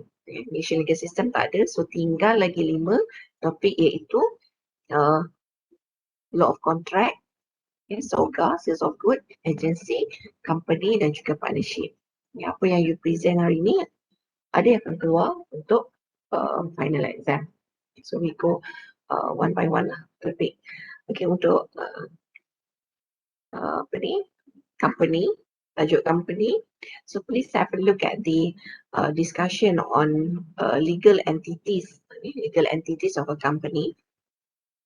Lihat nanti kalau kata kawan yang present, okay, legal entities of a company, grup mana tadi? Grup Farhan Group 5 dan juga Haziq. Okay, so please have a look at the legal entities of a company and also about the comparison, okay, between company, partnership and also sole proprietorship. Okay, that one is on company. Dia dah zoom dekat ni dah, topik dia dah zoom kan. And then second legislation, okay, undang-undang yang keluar untuk final exam nanti, partnership. Ini kita lihat tajuk yang you baru lepas present. So partnership, look at the formation of partnership, okay, formation of partnership, duration of partnership, dan what is the definition of partnership itself, apa yang dimaksudkan dengan partnership. Look at the section 3, section 4 of Partnership Act, and also about the dissolution of partnership. Dissolution of partnership. Perbentangan dissolution of partnership by siapa tadi? Grup Shobei kan? Shobei dan Hazika. Yep. Tadi. Okay. Liability of partners tak masuk. Tapi we are waiting for the presentation from your friends, okay? Grup Nalben tu. And then seterusnya sales of good. Okay, kenal sales of good. Saya ada bekalkan pada you all slide notes on that, but no explanation. Nanti saya akan bekalkan Webex record on sales of good. Tapi apa yang penting untuk sales of good and ialah you lihat berkenaan dengan what is good under sales of good. Apa yang dimaksudkan dengan goods, okay, di bawah Sales of Goods Act. Berdasarkan SOGA, apa yang dimaksudkan dengan goods. So kalau kata soalan datang pada you, you have to determine first whether that item or product or that goods is fall under SOGA ataupun tidak. Nak decide, nak buat keputusan untuk suatu soalan tu, you determine dulu produk tersebut jatuh bawah goods ataupun tidak. Okay. And then look at the various implied warranties and also implied terms under SOGA. Okay. So lihat berkenaan dengan merchantable quality, apa yang dimaksudkan dengan merchantable quality, okay, fit for the purpose. Jadi setiap barang yang kita belikan, kita beli ni istilah suatu yang boleh didagangkan, that one is merchantable quality. Fit for the purpose, okay, bila kita beli suatu barang, okay, sesuatu barangan itu mestilah sesuai untuk digunakan lah. Kalau kata that goods okay, digunakan untuk kalau kita beli mesin jahit for example, so sesuai untuk jahit baju lah, bukan tiba-tiba bila kita guna mesin tersebut rosak pula kain dan sebagainya, so that one is considered as not merchantable, okay? Merchantable and also quality goods. Other implied warranties, for example, sale by description. Okay, jadi kalau kata kita beli suatu barang berdasarkan description, ianya mestilah menepati apa yang didescribekan lah. Okay, kalau kata barang tersebut didescribe dalam bentuk rectangular, so it should be rectangular lah. Bukan tiba-tiba datang kat kita dalam bentuk oval shape ke, tak boleh lah. Okay, so according to what has been described, and also okay, right for quiet possession, okay, of a goods. Bila kita dah beli suatu barangan, kita ada hak untuk enjoy that good, okay, or enjoy that goods. Dan juga goods must be free from encumbered. Instead, kalau kata kita beli suatu barangan tersebut mestilah tiada isu berkenaan dengan ownership. Bukannya orang yang jual barang kepada kita tu barangan curi. So we don't know who is the original owner of that goods. So please look at the various implied warranties and also implied terms which relates to Sales of Goods Act. Okay. And then apa topik tadi? Company, partnership, SOGA, law of agency, okay, seterusnya. Topik yang keempat, the law of agency. Lihat berkenaan dengan creation of agency, pembentukan agensi. We have learned about the creation of agency ada 5, okay, express creation of agency, implied creation of agency, ratification, necessity, okay, pembentukan agensi secara necessity, dan juga estoppel. And then look at the duties of an agent towards the principal. Apa tanggungjawab agent terhadap principal, dan juga how to terminate of an agency. Termination of an agency. So in fact, if you look at the termination of agency and also dissolution of partnership, dia tak jauh beza. Cuma dissolution of partnership, we refer to Partnership Act, but for termination of agency, we refer to Contract Act 1950. Okay. Dan topik seterusnya ialah berkenaan dengan law of contract. So for law of contract, please look at the voidable and also termination. Okay, banyak-banyak bab dalam contract tu kita belajar berkenaan dengan offer, acceptance, consideration, intention, capacity to enter into a contract, what else, void contract, termination of contract. So apa yang you perlu lihat untuk contract ialah berkenaan dengan voidable, voidable dan juga termination of contract. Remedies tak masuk. So voidable contract, look at the vitiating factors, faktor-faktor yang mencemari contract, fraud, undue influence, mistake. We do have also force, duress, paksaan, dan juga misrepresentation. Tapi fokuskan kepada fraud, undue influence dan mistake.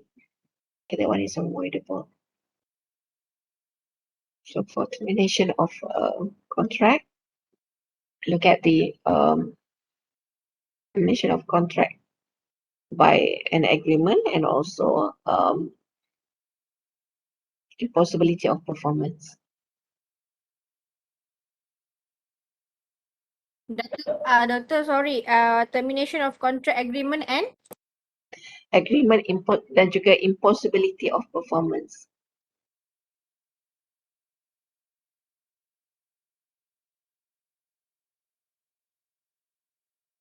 Okay.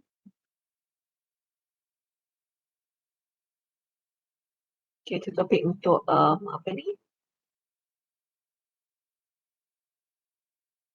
Doktor, so far berapa soalan doktor dalam final exam nanti? Kena Soalan pilih 5. Soalan 5 dan soalan tak bercampur lah. Maksudnya kalau kata topik itu berkenaan dengan company, maka soalan A dan B adalah daripada tajuk company law lah. Dan kalau kata soalan itu berkenaan dengan contract, so it come from contract law punya subtopik lah. Dia takkan campur dengan agency. Jadi soalan A dan B datang daripada topik yang sama. So kalau tadi ada 5 bab kan, maksudnya 5 soalan, pilih 3. 5 soalan, pilih 3. So the question will come to you in the form of a direct question, dalam bentuk direct question ataupun short scenario. Okay. Semua soalan dalam bentuk macam itulah. Ada satu soalan direct question, mungkin untuk direct question there will be no problem, saya tak risaulah untuk that part. Maksudnya you baca soalan tu, you dah tahu dah soalan tu nak apa. Tapi kalau kata untuk short scenario, you have to figure out what is the what is the issue, okay, of that question. Noted, doktor. Doktor, ada ke past year questions? Anything boleh share dekat kita punya group WhatsApp? At least kita boleh ulang kaji. Okay, boleh. Saya bagi satu contoh soalan lepas lah, semester lepas. And then I think we did discuss a few question. Ada tak yang saya share sebelum ni yang kita tak bincangkan lagi? Topik apa? Untuk topik yang akhir ni belum lagi lah, right? Okay, tak apa. Nanti saya sharekan soalan lepas. Untuk you go through. Okay, that question. Cuba cari jawapan berdasarkan perbincangan kita. Mungkin soalan yang bab kontrak dulu ada. Saya sharekan dengan you. Right. Bab kontrak ada. Okay, untuk SOGA, agency, company dan partnership belum ada. Okay, so saya sharekan soalan previous exam question semester 1, 2021-2022. Okay. Dekat chat ada apa? Tanya tadi. Haziq tanya, impossibility of performance. Termination of contract, kita ada 4 cara untuk terminate the contract. Nanti lihat balik lah. Okay. Performance of contract, bila mana suatu kontrak itu dilaksanakan, maka tamatlah kontrak. And then if breach of contract berlaku, sekiranya berlaku pelanggaran kontrak, dan kontrak juga boleh ditamatkan dengan agreement, ditamatkan dengan perjanjian, dan kontrak juga boleh ditamatkan dengan cara impossibility of performance, kemustahilan untuk satu kontrak tersebut dilaksanakan. So please have a look at again kita punya discussion. Cuma untuk mungkin saya boleh sharekan teruslah, memandangkan untuk sales of goods ni. Okay, saya sharekan terus sales of goods sekejap lah. Okay, kita still ada masa. Sebab group yang satu lagi tak masuk lagi kan? Tak ada. Tak ada notification ni. Mana mereka hilang? So I don't have to share with you the whole explanation on that topic. Kita lihat sales of goods sekejap.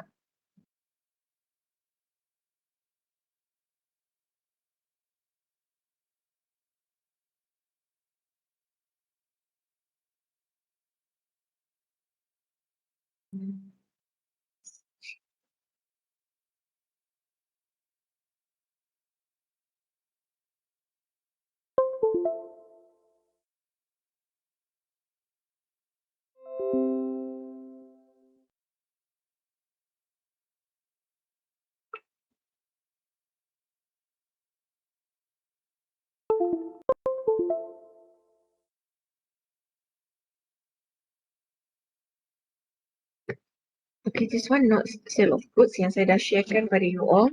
Okay, dalam WhatsApp group cuma tak ada explanation. Okay, so for sales of good in Malaysia is governed by Sales of Goods Act 1957.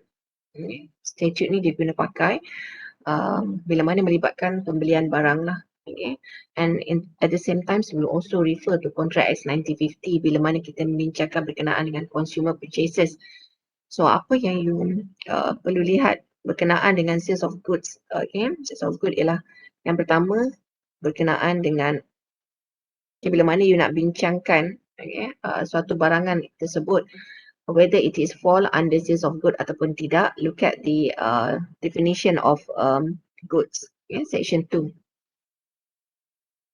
Okay, every kind of mobile property other than actionable claims and money, and includes stocks and shares, growing crops, grass, and things attached to or forming part of the land, which are agreed to be severed before sale or under the contract of sale, is considered as goods. Means that suatu benda yang boleh dipindahkan, okay, can be moved. So that one it will be considered, senang cerita lah, okay, that one it will be considered as goods. So kalau kita lihat kat sini apa ni dikata kat sini, it is include stocks and shares, growing crops, grass, and things attached to or forming part of the land. Rumah lama kalau rumah Melayu lama yang boleh dipindahkan, boleh diangkat, okay, that one is also fall under goods. Tapi bukan rumah teres, rumah banglo ke apa yang fixed on the land, okay, that one is not considered good. That one is not considered good. Tapi kalau kata rumah yang boleh diangkat because it's a movable property, okay, that one can be considered good. Pernah lihat kan rumah lama? Rumah kampung lama yang ada tiang bawah yang boleh move kan, boleh bergerak, boleh digerakkan, boleh dipindahkan oleh orang lah, maksudnya diangkat, boleh dipindahkan. Okay, so that one is considered as good. But it's not refer to the terrace house biasa ni tak. Okay, that one is not fall under goods.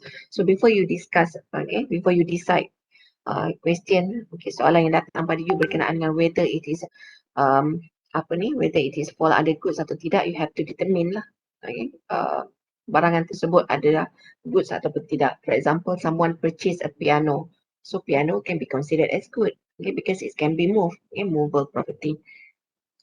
Someone purchase sofa, okay, so that one is considered as good.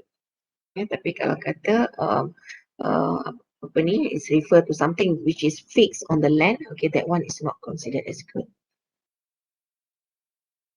So apa yang penting, okay, sebagaimana saya nyatakan tadi berkenaan when we talk about the sales of good, okay, there are several categories here. You can have a look at the categories of goods where sesuatu barangan yang kita beli ni sometimes existing good, benda yang dah sememangnya ada, ataupun specific goods, kita yang specifykan, kita yang bagi specification barang apa yang kita nak, and it will be agreed upon at the time of contract of sale. Unascertain goods, okay, identified by description only.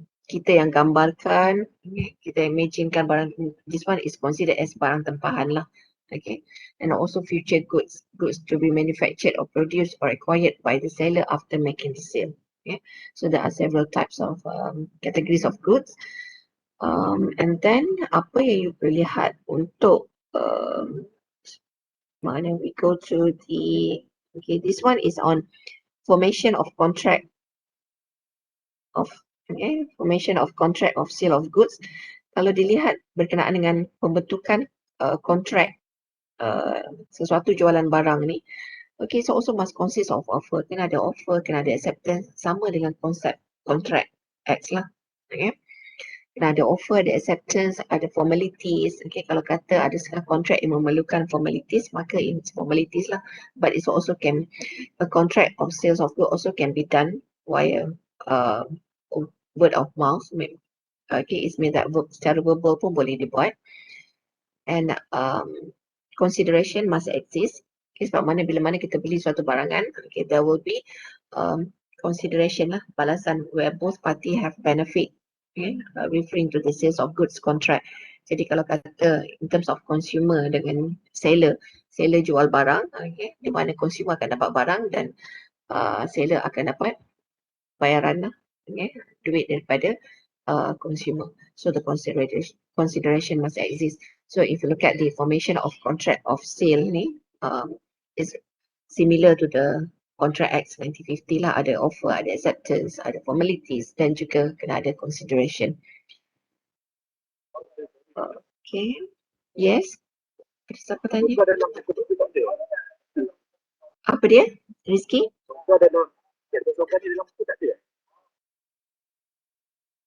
Saya tak dengar clear soalan Rizky. Dalam buku doktor ni, chapter tunggal tak ada. Dalam buku saya? Dalam buku saya ke Rizky? Rizky tanya apa? Okay, dalam buku saya tak ada. Untuk this part tak ada. Sales of good tak ada. You bought the commercial law books written by me and also 3 other lecturer tu ke? Ya, betul. Okay, tak ada. Because that books only cover Malaysian legal system, contract dan juga agency. Because dulu kita cater untuk SHAD 3013. Dan kemudian bila ada semakan kurikulum dibuat, SBSD ditukar kepada kod SBSD 2073, ada penambahan undang-undang tu yang kita masukkan, ada 3 lagi law, iaitu sales of good, company dan juga partnership. Tapi in fact you all belajar secara surface saja. Dan kalau you lihat nota ni pun, in fact nota ni agak detail lah untuk to all of you, because this one is for commercial law student. In fact, kalau kata commercial law student untuk accounting. Untuk accounting diorang perlu belajar in detail. Okay. Tapi untuk BSD 2073 you belajar secara surface saja berkenaan dengan SOGA. Sebab kalau you lihat, if you go back to your syllabus, okay, course information, you boleh nampaklah sales of good tu hanya 2 minggu, company 1 minggu, partnership 1 minggu. So memang surface, okay, very surface. So that's why bila you present tadi, okay, it's a good presentation sebab you dah bincangkan in detail, okay, you dah bincangkan in detail about setiap subtopik yang saya bagi pada you all. Okay, good presentation daripada semua lah tadi. So untuk sales of good, okay, tadi saya kata look at the condition, okay, dan juga implied warranties, okay, provided under sales of good Act 1957. So bila mana kita nak bincangkan tentang condition dengan warranty ni, condition merujuk kepada syarat, warranty is warranty lah, okay, dalam bahasa Melayu kan. Syarat ni merupakan essential elements of a contract of sales of good. Jadi kalau kata syarat tersebut tidak dipenuhi, okay, then the breach of condition happens there. Berlakunya pelanggaran syarat, dan bila mana ia melibatkan pelanggaran syarat, okay, the contract, okay, the contract can be repudiated, the contract can be terminated, the contract can end. Itu maksud dia. Kalau kata berlakunya pelanggaran syarat, suatu kontrak boleh ditamatkan. But if it's relates to warranty, kalau berkata merujuk kepada perkara yang melibatkan warranty, warranty ni is considered as collateral to the main purpose of contract. It's not considered as essential part of the contract. It is considered as only collateral ataupun supplement, okay, to the essential part of a sales of good contract. Jadi kalau kata berlakunya pelanggaran warranty, dia tidak akan menyebabkan penamatan kontrak. Okay, the contract cannot be terminated, but the parties, okay, who involved in that contract have right to claim for damages. Boleh memohon ganti rugi, okay, boleh memohon ganti rugi dan and also entitled, okay, for 3R. Okay, for example, replace, okay, gantian baru, repair ataupun refund. Okay. Okay, gantian barang, replace, replacement of goods, repair, baiki ataupun refund, dapat balik, okay, wang. Okay, that one is a warranty. Okay, untuk implied terms, okay, implied terms and also implied warranty of a contract. Yang pertama, lihat kepada implied condition as to title. In a contract of sale, there is an implied condition that seller has a right to sell the goods. Implied terms of a contract, kita lihat kepada bila mana melibatkan penjualan suatu barang, okay, kena ada hak pemilikan kepada suatu barang tersebut. Okay. Maksudnya barang tersebut mestilah ada title. Bila mana seller nak jual barang kepada consumer, the title of ownership letter akan dipindahkan daripada seller kepada buyer. Okay, implied condition as to title. Okay, jadi kat sini boleh lihatlah. Okay. Dalam kes Roland versus Devil ni, the seller sold a stolen car over which he had no title. Bila mana kita jual suatu barangan yang bukan milik kita, so dalam kes ini melibatkan barang curi, so the person itself tak ada title pun, tak ada ownership pun ke atas kereta tersebut, and it's amounting to a breach of condition. Okay, the court held that the buyer shall have a right to repudiate the contract and recover the full price paid. Okay, because this one relates to implied condition as to title. Okay. Berlakunya pelanggaran syarat penting. So bila mana pelanggaran syarat berlaku, suatu kontrak boleh ditamatkan. Tapi kalau kata untuk pelanggaran warranty, kontrak tersebut masih boleh lagi dibaiki. Okay, it's either dengan cara 3R, repair, replace dan juga refund. Okay, dan the party also can request for damages.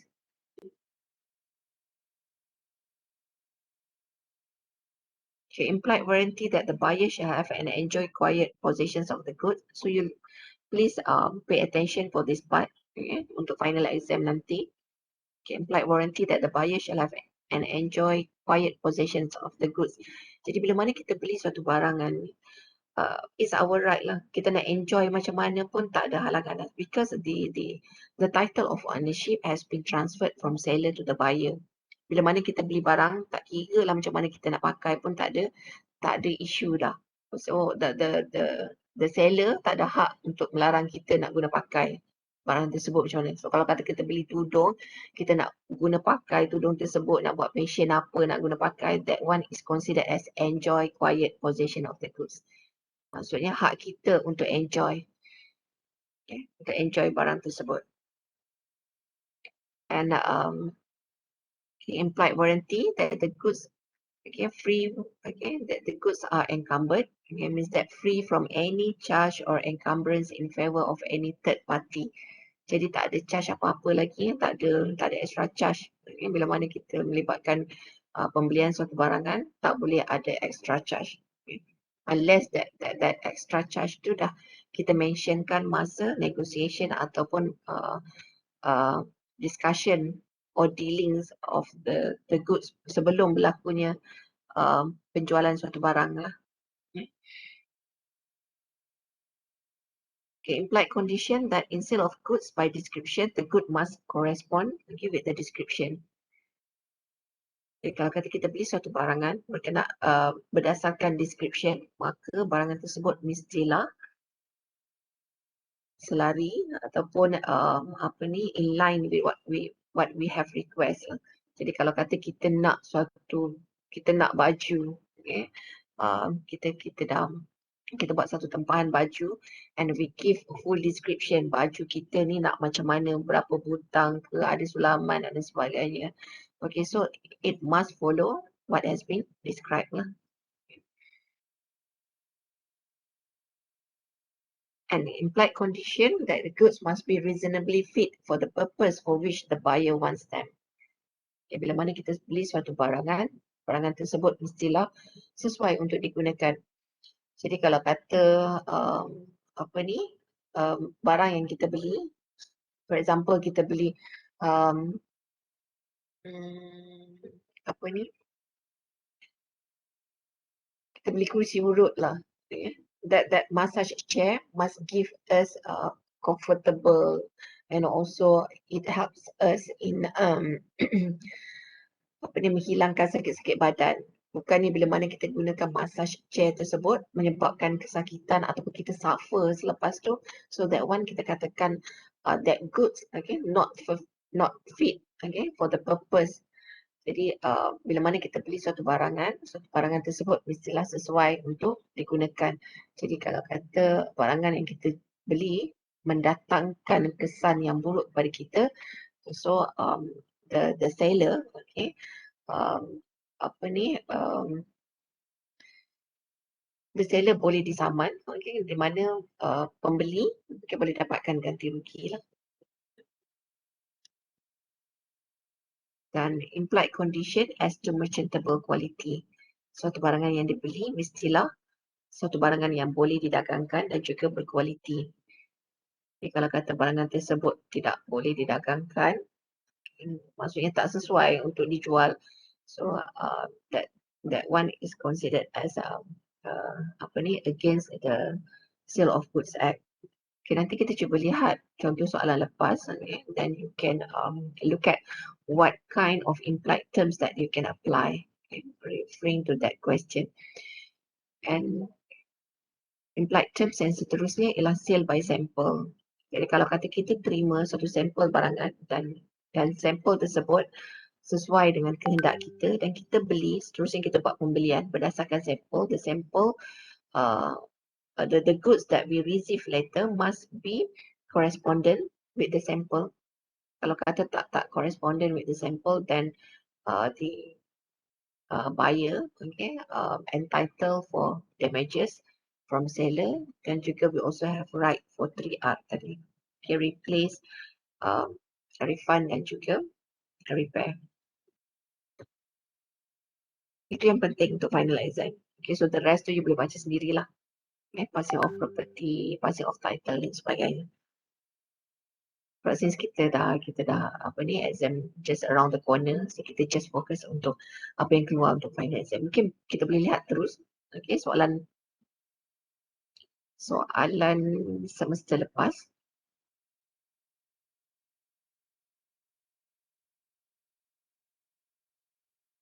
So SP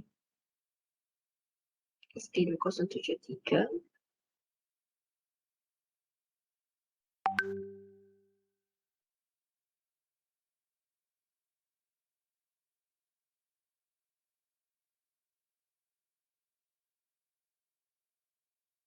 Sekejap.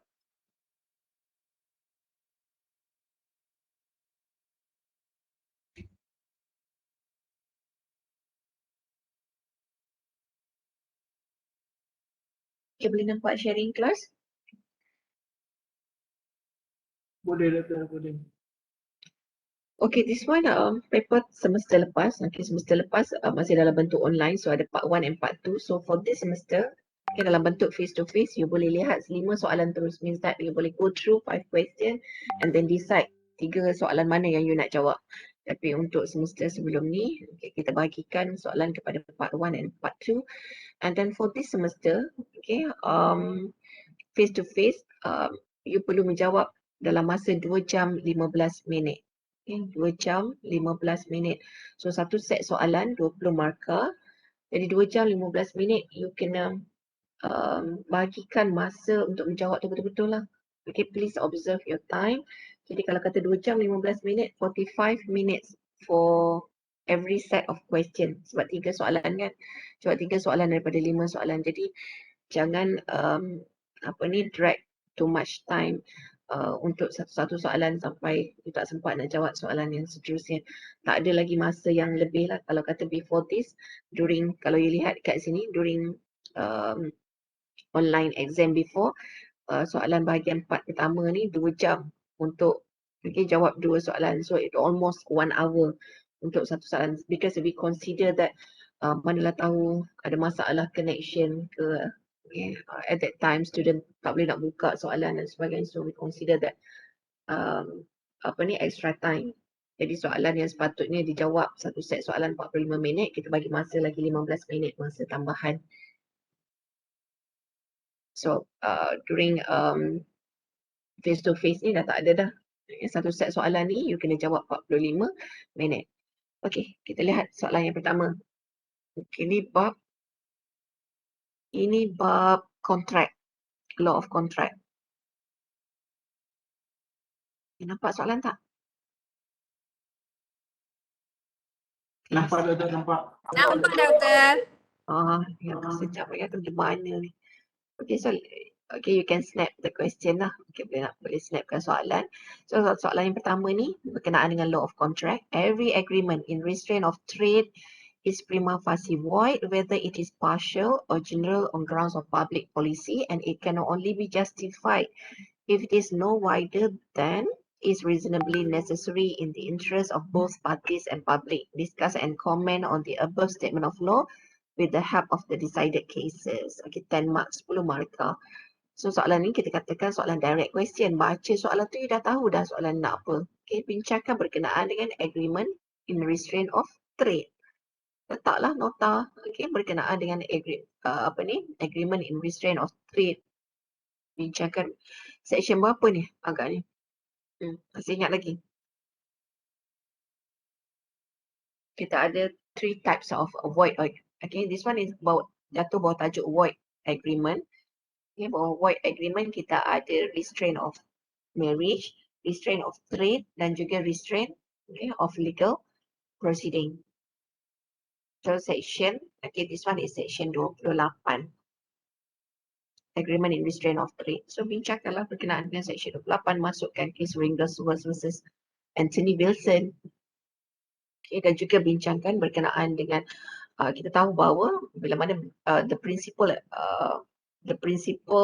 rule is that setiap perjanjian yang ada halangan berkenaan dengan trade, business, profession, that one is considered as void.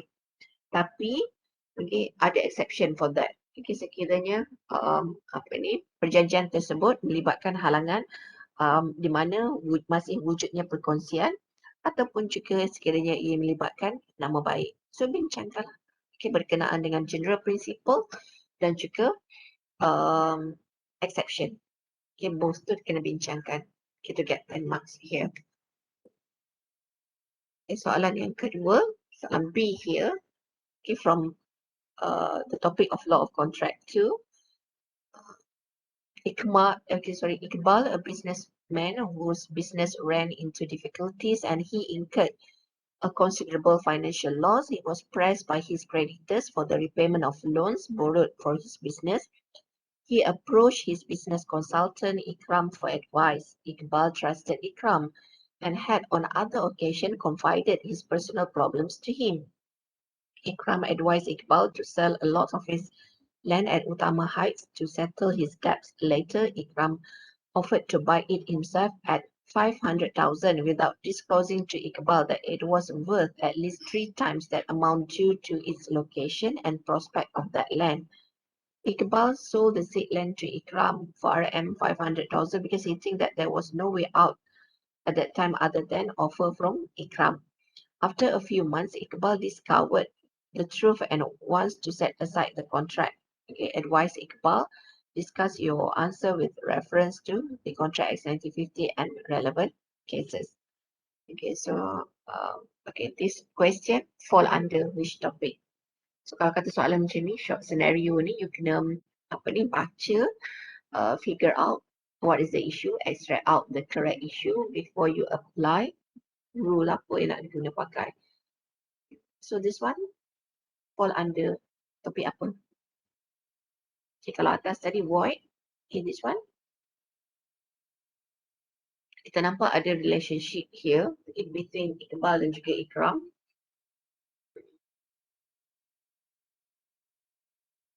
Okay, businessman dengan business consultant. Okay. So we can say that Iqbal dalam situasi having problem, okay, having personal problems. So in the situation of berada dalam keadaan lemah lah. Okay, dan Ikram can be considered as someone who are on the side of dominant party.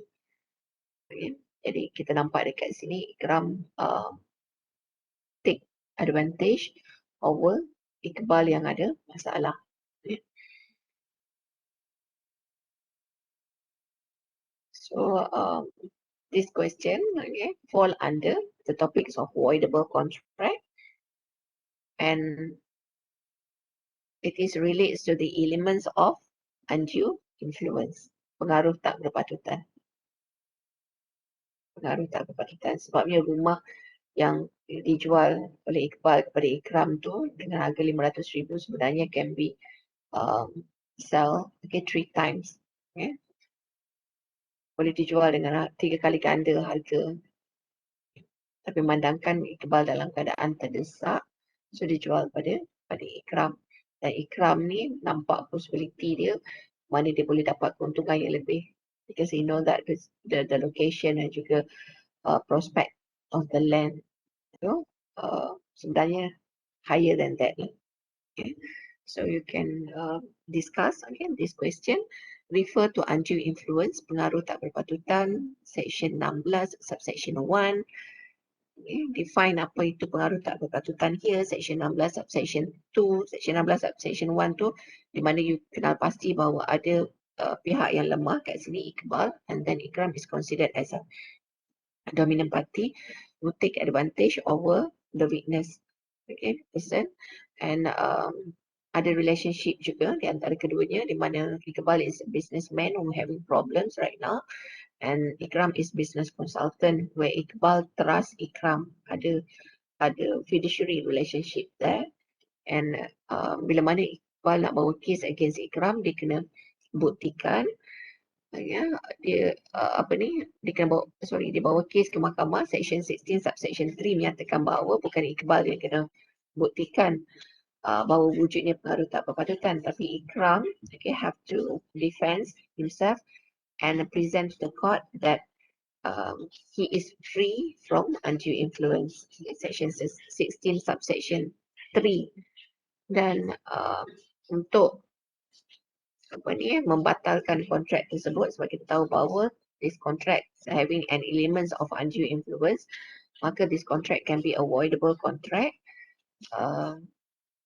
based on section 20, based on section 20 of Contract Act 1950. One of the parties of the contract can set aside of the contract which has an element of undue influence. Dan section 66 menyatakan bahawa kalau kata ada transfer of property ataupun transfer of money dalam kes yang melibatkan voidable contract ni, ianya perlu dipulangkan kembali kepada original owner. Okay, if Ikram tidak berjaya membuktikan pada mahkamah bahawa dia tidak melakukan pengaruh tak berpatutan kepada Iqbal. So this question 1, A and also B refer to law of contract. Second question. Okay, second question ni dia buat pecahan 5-15. Kalau tadi atas tadi 10-10. Okay, so 20 marks. Okay. Soalan yang kedua pun 20 markah juga. 5 marks and 15 marks here. Okay, 5 dan 15 markah ni merujuk kepada senario yang dinyatakan dekat sini lah. So you can see from here that Haris knows that Zaidi is searching for a buyer to purchase his double-story house at Kuala Terengganu for the price of RM 250.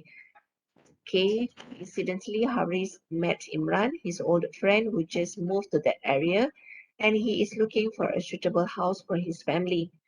Haris told Imran about Zaidi's house, and if he agrees to buy that house, Imran has to pay 5,000 as the deposit. Dia nak kena lukis sedikit lah, nanti kan pening siapa yang nak jual, siapa yang nak beli ni. Okay. When Haris told Zaidi about the matter, Zaidi immediately gave his consent to Haris' way of dealing with the matter based on the scenario. Answer the following question by referring to the relevant acts and cases. First, identify the relevant method of creating the agency. Okay, this one relate to creation of agency. You dah baca soalan tu, you dah nampak, oh okay, berkenaan dengan bab agency. Second question, explain other situations where the agency can be created based on the method you gave. Okay.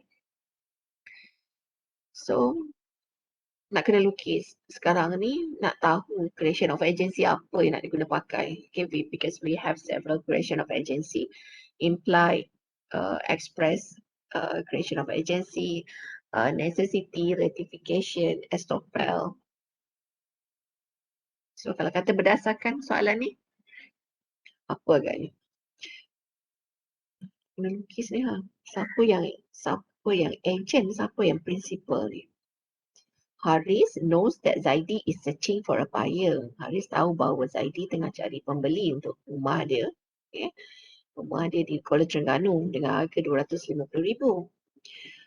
Okay. Tak disangka-sangka Haris ni jumpa Imran, kawan lama dia yang baru saja pindah ke Kuala Terengganu dan tengah mencari rumah. So, daripada sini kita dah mula faham dah. Okay. So, Zaidi is considered as principal. Zaidi tuan punya rumah. Okay. Haris right now is considered as an agent. Okay. Agent yang tidak dilantik lah. Okay. Agent yang tidak dilantik because Zaidi tak lantik pun Haris untuk jadi agent. Haris tahu berkenaan dengan Zaidi nak jual rumah, tapi Zaidi tak lantik Haris sebagai agent. Cuma kebetulan Haris jumpa Imran, kawan lama dia yang tengah cari rumah sebab baru pindah ke Kuala Terengganu. Jadi Haris kemudiannya told Imran about Zaidi's house. Dia bagi tahu Imran tentang adanya rumah yang tengah nak dijual sekarang ni. Dan sekiranya Imran bersetuju untuk beli rumah tersebut, Imran bayar RM5,000 sebagai deposit. Okay. So, bila mana Haris bagi tahu Zaidi berkenaan dengan perkara ni, Zaidi bersetuju dengan perbuatan yang dibuat oleh Haris. So, we can say from here that Haris is an agent who are not an agent, but later on, the action by Haris has been ratified by Zaidi. Zaidi mengesahkan, sebab Zaidi immediately gave his consent to Haris' way of dealing with the matter. Zaidi bersetuju dengan dealing yang dibuat oleh Haris ni. Jadi sekarang ni Haris menghubungkan Zaidi dan juga Imran. Zaidi nak cari buyer rumah, Imran pula nak beli rumah. So Haris is considered as middle person yang pada awal ni tidak dilantik tetapi melantik dirinya sendiri. So based on the situation ni, kita nak katakan ianya creation of agency based on what? Kelas. Pening. Dia nak kena lukis dulu, nak baca cerita banyak kali baru boleh faham. Untuk soalan macam ni, kena buat gambaran lah dulu. Siapa agent, siapa principal, siapa third party. So based on what creation of agency? Lihat balik nota agency. Okay. Kalau kata express. Yes? Rizky? Apa Rizky? Tak dengar. Okay, the creation of agency untuk ni ialah ratification. Okay, if you still remember, kita ada bincangkan pembentukan agensi by ratification di mana ada dua faktor yang membolehkan agensi dibentuk berdasarkan ratification. Sebabnya Zaidi immediately gave his consent. Zaidi bersetuju dengan apa yang dibuat oleh Haris, walaupun Haris pada peringkat awal dia tidak dilantik oleh Zaidi. Based on ratification, sebab ada dua faktor di mana ratification boleh dibentuk. Yang pertama, seseorang tu bukan agent tapi melantik dirinya sebagai agent, dan kemudiannya principal ratify. Principal sahkan apa yang dibuat oleh agent tersebut. Dan yang kedua, bila mana agent bertindak di luar daripada bidang tugas yang ditetapkan. So that one is also can be ratified by principal. Tapi principal pun ada hak sama ada nak sahkan apa yang dibuat oleh agent tadi ataupun tidak. So it's subject to the ratification and also validation by the principal. So kat sini you kena jelas lah siapa principal, siapa agent, siapa third party. Zaidi is principal, Imran third party, Haris is an agent who in the first place is not an agent, but later on, the principal ratified the action of Haris. Okay, so look at the notes of ratification. Okay, snapkan soalan nanti buatkanlah draft jawapan. So lihat balik okay, nota ratification tu macam mana cara, apa situasi yang perlu ada untuk pembentukan apa ni creation of agency based on a ratification. Jadi kalau kata soalan ni, if soalan yang A ni you dah jawab betul ratification, maka B tu insyaAllah betul lah. Kalau kata A ni you jawab silap, so sebabnya soalan B bergantung kepada jawapan A. Explain other situations where the agency can be created based on the method in A. Okay. Jadi bila you go back to the nota law of agency, di mana pembentukan agensi by ratification ini pada masa ejen deal dengan pihak ketiga, ejen kena nyatakan bahawa dia adalah ejen yang bertindak untuk prinsipal mana. Dia kena perkenalkan siapa prinsipal dia. Okay, the principal also must exist. Jangan pada masa nak buat dealing tu prinsipal tak ada. Okay, prinsipal meninggal dan sebagainya, tak boleh. Okay, there are 8 elements. Okay, so just look at again the notes on creation of agency by ratification untuk jawab ni 15 markah ni. Okay, lihat balik nota law of agency. Okay, dan seterusnya soalan nombor 3. Okay, you can snap this question. So, bila nampak soalan ni, soalan A dan B, kalau kata soalan A tu tak sure bab apa, tapi ada ayat di belakang tu, advise Fazli as to his right under the law of sale of goods. Okay, so nampak dah. Soalan ni berkenaan dengan sales of goods. Soalan B pun refer to the same topic lah, Sales of Goods Act 1957. So cuma soalan yang pertama tu diberikan short scenario. Okay, 3A. Fazli bought a bag of charcoal from a supermart. He plans to build a fireplace during outward bound camp at Kemensah camping site. Unfortunately, the bag of charcoal contained an explosive device which exploded when he lit the fire. He was badly injured. Advise Fazli as to his right under the law of sales of goods. Jadi apa ni, arang yang sepatutnya digunakan untuk buat apa ni unggun api, tiba-tiba arang tersebut boleh menyebabkan letupan pula. So bila you read that question, okay? So dekat sini dia kata advise Fazli as to his right under the law of sales of goods. Jadi bila mana melibatkan rights under the sale of goods ni, kita refer kepada implied warranty and also implied condition that we discussed just now lah. Yeah. Masukkan merchantable quality. Okay, barang yang charcoal ni tadi can be considered as merchantable quality atau tidak. Okay. Barang boleh didagangkan ataupun tidak. And then I also say to you that bila mana untuk sales of goods, dia kena define dulu charcoal ni can be fall under the Sales of Goods Act 1957 ataupun tidak. Kita tahu bahawa all kinds of movable property can be fall under Sales of Goods Act 1957. Okay, yang pertama lihat kepada implied warranty, merchantable quality ataupun tidak, dan yang kedua fit for the purpose ataupun tidak. Kalau dilihat kepada situasi tadi, charcoal yang sepatutnya terbakar je untuk buat unggun api tak sepatutnya meletup. So kita katakan not fit, okay, for the purpose lah. Sepatutnya benda tu tak meletup. Okay, not fit for the purpose. So Fazli, okay, entitled to claim, okay, damages from the seller here, and also ini kalau kata in this case it was badly injured, so all the medical expenses must be bear by the seller. Dan soalan seterusnya, B, terms of contract are classified into express and implied terms. Elaborate implied conditions that goods must be reasonably fit for purpose under Sales of Good 1957.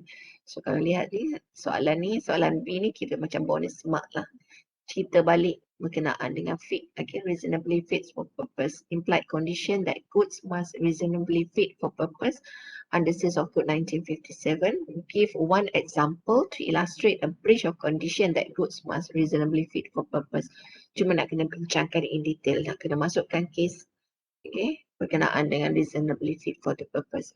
So I want all of you untuk sales of goods, okay, please have a look at the various implied condition and also implied warranty, okay, of sales of goods just now yang kita bincangkan berkenaan dengan merchantable quality, fit for the purpose, rights to enjoy quiet possession, what else, must free, okay, from sales of good, must free from an encumbered, okay, situation, about sale of title. So lihat balik, okay, dan lihat juga case lah, okay, yang ada dalam nota.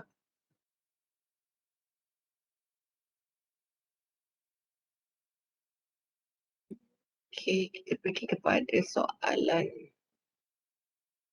part 2.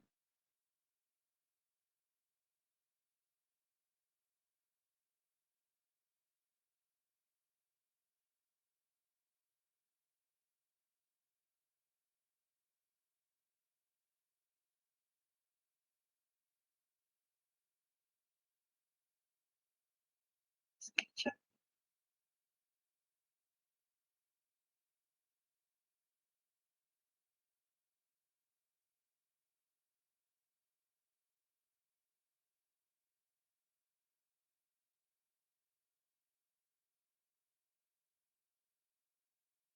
Okay, ini soalan part 2 untuk SPST 2073 last semester, okay, semester 1 2021-2022. Okay, 1 jam untuk satu soalan. Okay, 2 pilihan soalan dekat sini. Jawab satu soalan saja, ada 2 soalan. So as per I mentioned to you earlier, okay, during online, kita bagi extra time, so student jawab 15 minit, okay, untuk masa downloadkan soalan dan sebagainya, so we consider that part. Tapi untuk face to face, satu set soalan hanya 45 minit saja because you only have 2 hours and 15 minutes, okay, untuk menjawab 3 soalan. So, soalan kat sini, okay, bila lihat soalan 4A ni, you dah nampak dah. Okay, this question refer to Companies Act 2016. Okay. Bab yang you bincangkan tadi lah. Discuss about limited and unlimited companies. Okay, this one is direct question. In the event of companies winding up, the liability of a member of a company's debt depends on whether the company is a limited or unlimited company. Based on the above statement, discuss limited and unlimited companies. Support your answer with relevant section of Companies Act 2016. And then yang kedua, okay, soalan short scenario. Okay, so please snap the question and figure out the answer. Okay, based on what you and your friends has been discussed just now. Untuk tajuk. Nanti kawan-kawan semua dah siapkan. Can I give you 1 week untuk you submitkan slide semua tadi yang dibincangkan? Nak buat pembetulan sikit-sikit kan? So lepas tu baru hantar. Boleh? Boleh, Doktor. Okay, seminggu saya bagi masa. And, setiap group pun tak banyak. Dah you nak kena betulkan. Okay, so just add a little bit information. Lepas tu boleh submit. Okay, so snap this question, figure out the answer based on what you have discussed. Okay, buat ini soalan company. Okay, kalau lihat soalan yang seterusnya. Soalan 5. Okay, this one is based on Partnership Act. Okay, nampak jelas lah. Soalan ni merujuk kepada soalan partnership. Okay, determine whether the parties are partners in the following cases. Give reasons to support your answer. Okay. Identify whether the situation here membentuk partnership ataupun tidak. Is the widow considered as a partner with Wong and Lim? Okay, okay, ini pun sama juga. So the situation of question 1 and 2 Roman ni, okay, student nak kena baca, fahamkan dan kemudian decide whether that question, okay, referring to the formation of partnership ataupun tidak. Okay, snapkan soalan. Lihat balik, nanti nota kawan-kawan letak bila dah siap nanti. And then, soalan B, based on Partnership Act 1961 and relevant cases elaborate the liability of partners. Okay, ini topik yang kita tunggu. Grup yang tiba-tiba hilang tu, tak ada. Liability of partners for tortious act, misapplication of money, and contractual obligation entered into by another partner. Okay, this one is on liability of partnership. Kita tunggulah, sepatutnya kalau kata kawan you present tadi, dah ada jawapan lah dalam slide dia. Right. Okay, itu soalan. Untuk soalan untuk this semester, even it is face to face pun, cuma yang berbezanya adalah waktu menjawab. Okay, kalau before this, for part 1, 2 hours, part 2, 1 hour. Okay, but this time when it is face to face, you can go through 5 questions at one shot. 5 soalan tu you boleh go through sekali jalan, and then you have to decide 3 question lah untuk jawab. What else? Apa lagi? Masa je lah disingkatkan. Okay, 2 jam 15 minit. 45 minit untuk satu set soalan. Yeah, soalan 10. Soalan 20 markah. So kalau you lihat kat sini, soalan it could be 10 plus 10, 5 plus 15, ataupun yang ni 4, 6, 10. Tapi at the end of the day, okay, the total marks for one set of question is 20 marks. Okay. Itu je. Okay, ini contoh soalan. Previous question. Ada soalan?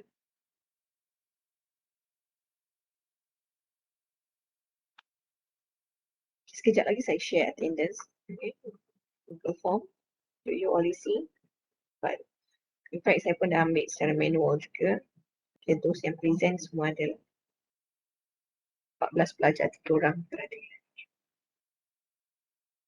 Okay, ada soalan? Kelas? Mungkin agak pening sekarang sebab tak mula buat pembacaan lagi. Okay, so akan buat reading lah after this. Okay, please look at the apa ni, topik-topik yang saya dah highlightkan tadi, topik mana yang nak perlu baca sebagainya. Okay. Dan mungkin ada setengah bab tu you rasa macam, oh you tak nak jawab. Okay, berkenaan dengan for example, sales of good tak nak jawab. Okay, so for the rest of the apa ni, bab tu you kena baca lah. Company, partnership, law of contract, agency. Tapi kalau kata nak selamat, baca semua. So mungkin lah ada soalan yang, cuma itulah ada tendensi soalan kalau kata untuk direct question, there will be no problem. Untuk short scenario, mungkin agak tricky sikit lah. Okay. You have to understand the question, read word by word. Okay.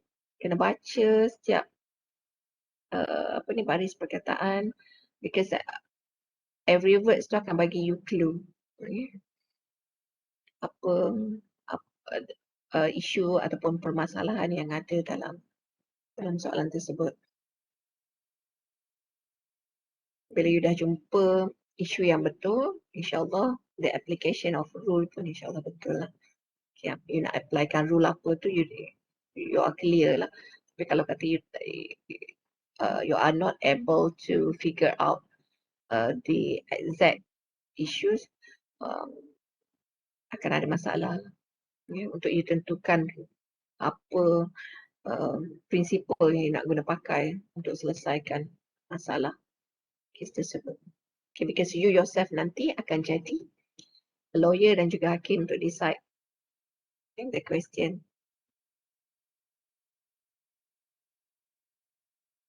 Ada soalan kelas? Okay, this is our last meeting. Mungkin boleh semua tapi ada yang tak boleh onkan kamera kan? I nak snap gambar last one. Oh, this is our last meeting kan? So, after this saya tak sharekan lah yang sales of goods. Okay, because penerangan tu dah dibuat tadi. Okay, so please have a look at the notes of sales of goods. Lihat balik lah berkenaan dengan definition of sales, definition of goods and the sales of goods, dan juga look at the implied conditions and also implied warranty. Doktor, kalau saya personal claim doktor boleh Apa Rizky? Kalau saya nak tanya doktor, personally boleh Saya tak tahulah saya punya laptop ke apa ke. Saya dengar suara Rizky bergema dan saya tak boleh nak capture apa. Kalau Riz- nanti doktor, doktor ni boleh cuba Rizky letakkan dekat chat box. Ataupun ada siapa yang dengar soalan Rizky. My laptop today, saya dengar banyak, ada beberapa student masa presentation tadi pun macam Rizky dan Hazim tak clear suara. Soalan Rizky, ada letak kat chat box lah.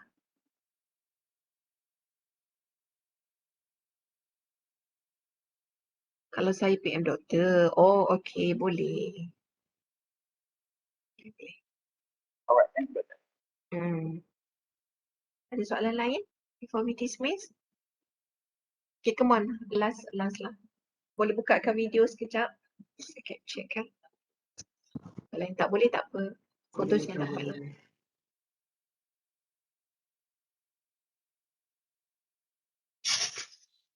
Hazim dah kenapa gelap? Oh, okey. Tadi saya nampak gelap pula ni.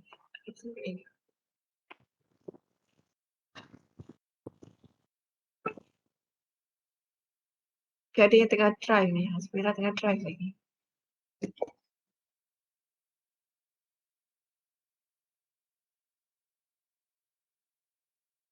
Okey. Yang lain tak dapat buka ya? Adila, Zarina, Liana, Hafiz. Okay, foto saya yang dapat buka ni saya just snap.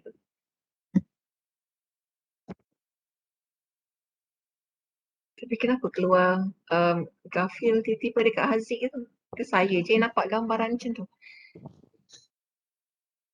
Oh. Okay, aku marah keluar tadi. Tak ada. Alright. Okay, mana dapat ni lah. Okay, thank you everyone. So, pesanan terakhir untuk final exam, kena baca. Baca, dah faham. Kena rebus lah. Okay, nota tu. Untuk final exam, and then please read the question a few times, okay, before you answer. Baca soalan betul before jawab. Dan in fact, semua jawapan ada dalam nota lah. Okay. Dan apa lagi? Best of luck. Okay, untuk final exam, dan saya dengan ini mohon maaf sekiranya ada saya tersalah kata, terlepas cakap dan sebagainya, terlebih bergurau ke apa ke sepanjang semester ni, sepanjang satu semester dengan saya, dan saya halalkan ilmu yang saya kongsikan kepada you all. InsyaAllah gunakan ilmu tersebut untuk untuk kerjaya you all. Because kalau kata company and partnership tu mungkin relevant, especially kalau kata contract pun you also know mungkin ada benda baru yang you baru tahu. So we'll add to your knowledge. Okay. So ada apa-apa you nak cakap? Kom ada nak cakap apa-apa? Doktor, masa exam kita tulis yang commercial law yang macam kontrak semua. Kalau ada poin-poin yang dah okey tu bagi markah lebih ya doktor InsyaAllah, sayanya memang kadang-kadang student ni satu page tu dia tulis, jawapan dia kat bawah je. Saya baca setiap satu perkataan dia tulis. Akan dicari juga kat mana celah mana lah nak bagi markah. Okay. And hope that everyone will get. Gurau je doktor. Okay. Okay, so thank you everyone. Markah kasih sayang doktor. Apa dia? Bagi markah kasih sayang. InsyaAllah. Okay. InsyaAllah, sejawat yang terbaik lah. Okay. Okay, so okay, dan jangan lupa submit. Okay, submit assignment. Jangan tak submit assignment, nanti tak boleh nak bantu. Okay, sebenarnya untuk assignment tu kira assignment dan presentation semua orang boleh score dengan elok lah. Okay. Dan Sebelum bila doktor assignment group ni? Ada kena submit by today ke? Tak, saya bagi masa seminggu. So sekarang ni 11 hari bulan kan? 18 lah. 18, okay? Before Okay. 18 hari bulan, semua orang submit. Cuma satu grup je lah. Satu grup tu saya tak boleh, kalau kata tak hantar, saya tak boleh bantu lah. 20 markah hilang. Okay, for those yang present hari ni, 18, 19, 20 markah tu dalam tangan dah. Submit dekat mana ya? Submit dekat WhatsApp. Okay, WhatsApp, please submit dekat okay. WhatsApp. Okay, sebab saya nak semua orang dapat bahan yang you all dah present tadi. So, sebab saya tak share dengan you all untuk slide notes kan, bab company dan juga partnership. Jadi, apa yang you prepare, kawan-kawan pun dapat benefit juga. Okay, alright. Okay. Mira ada di drive. Okay, so good luck everyone. Okay, jaga Thank you, diri, jaga Doctor. Thank kesihatan. you. Jaga kesihatan bila final exam nanti. Thank you, Doktor. Thank you, Doktor. Okay, welcome. Bye. Assalamualaikum. Jumpa lagi ya, Doktor. Dekat fakulti nanti kita jumpa. Okay, boleh. Siapa-siapa yang boleh datang to my room. Okay. Okay. Terima kasih, Doktor. Okay, sama. Terima kasih. Thank you. Assalamualaikum. Assalamualaikum. Okay.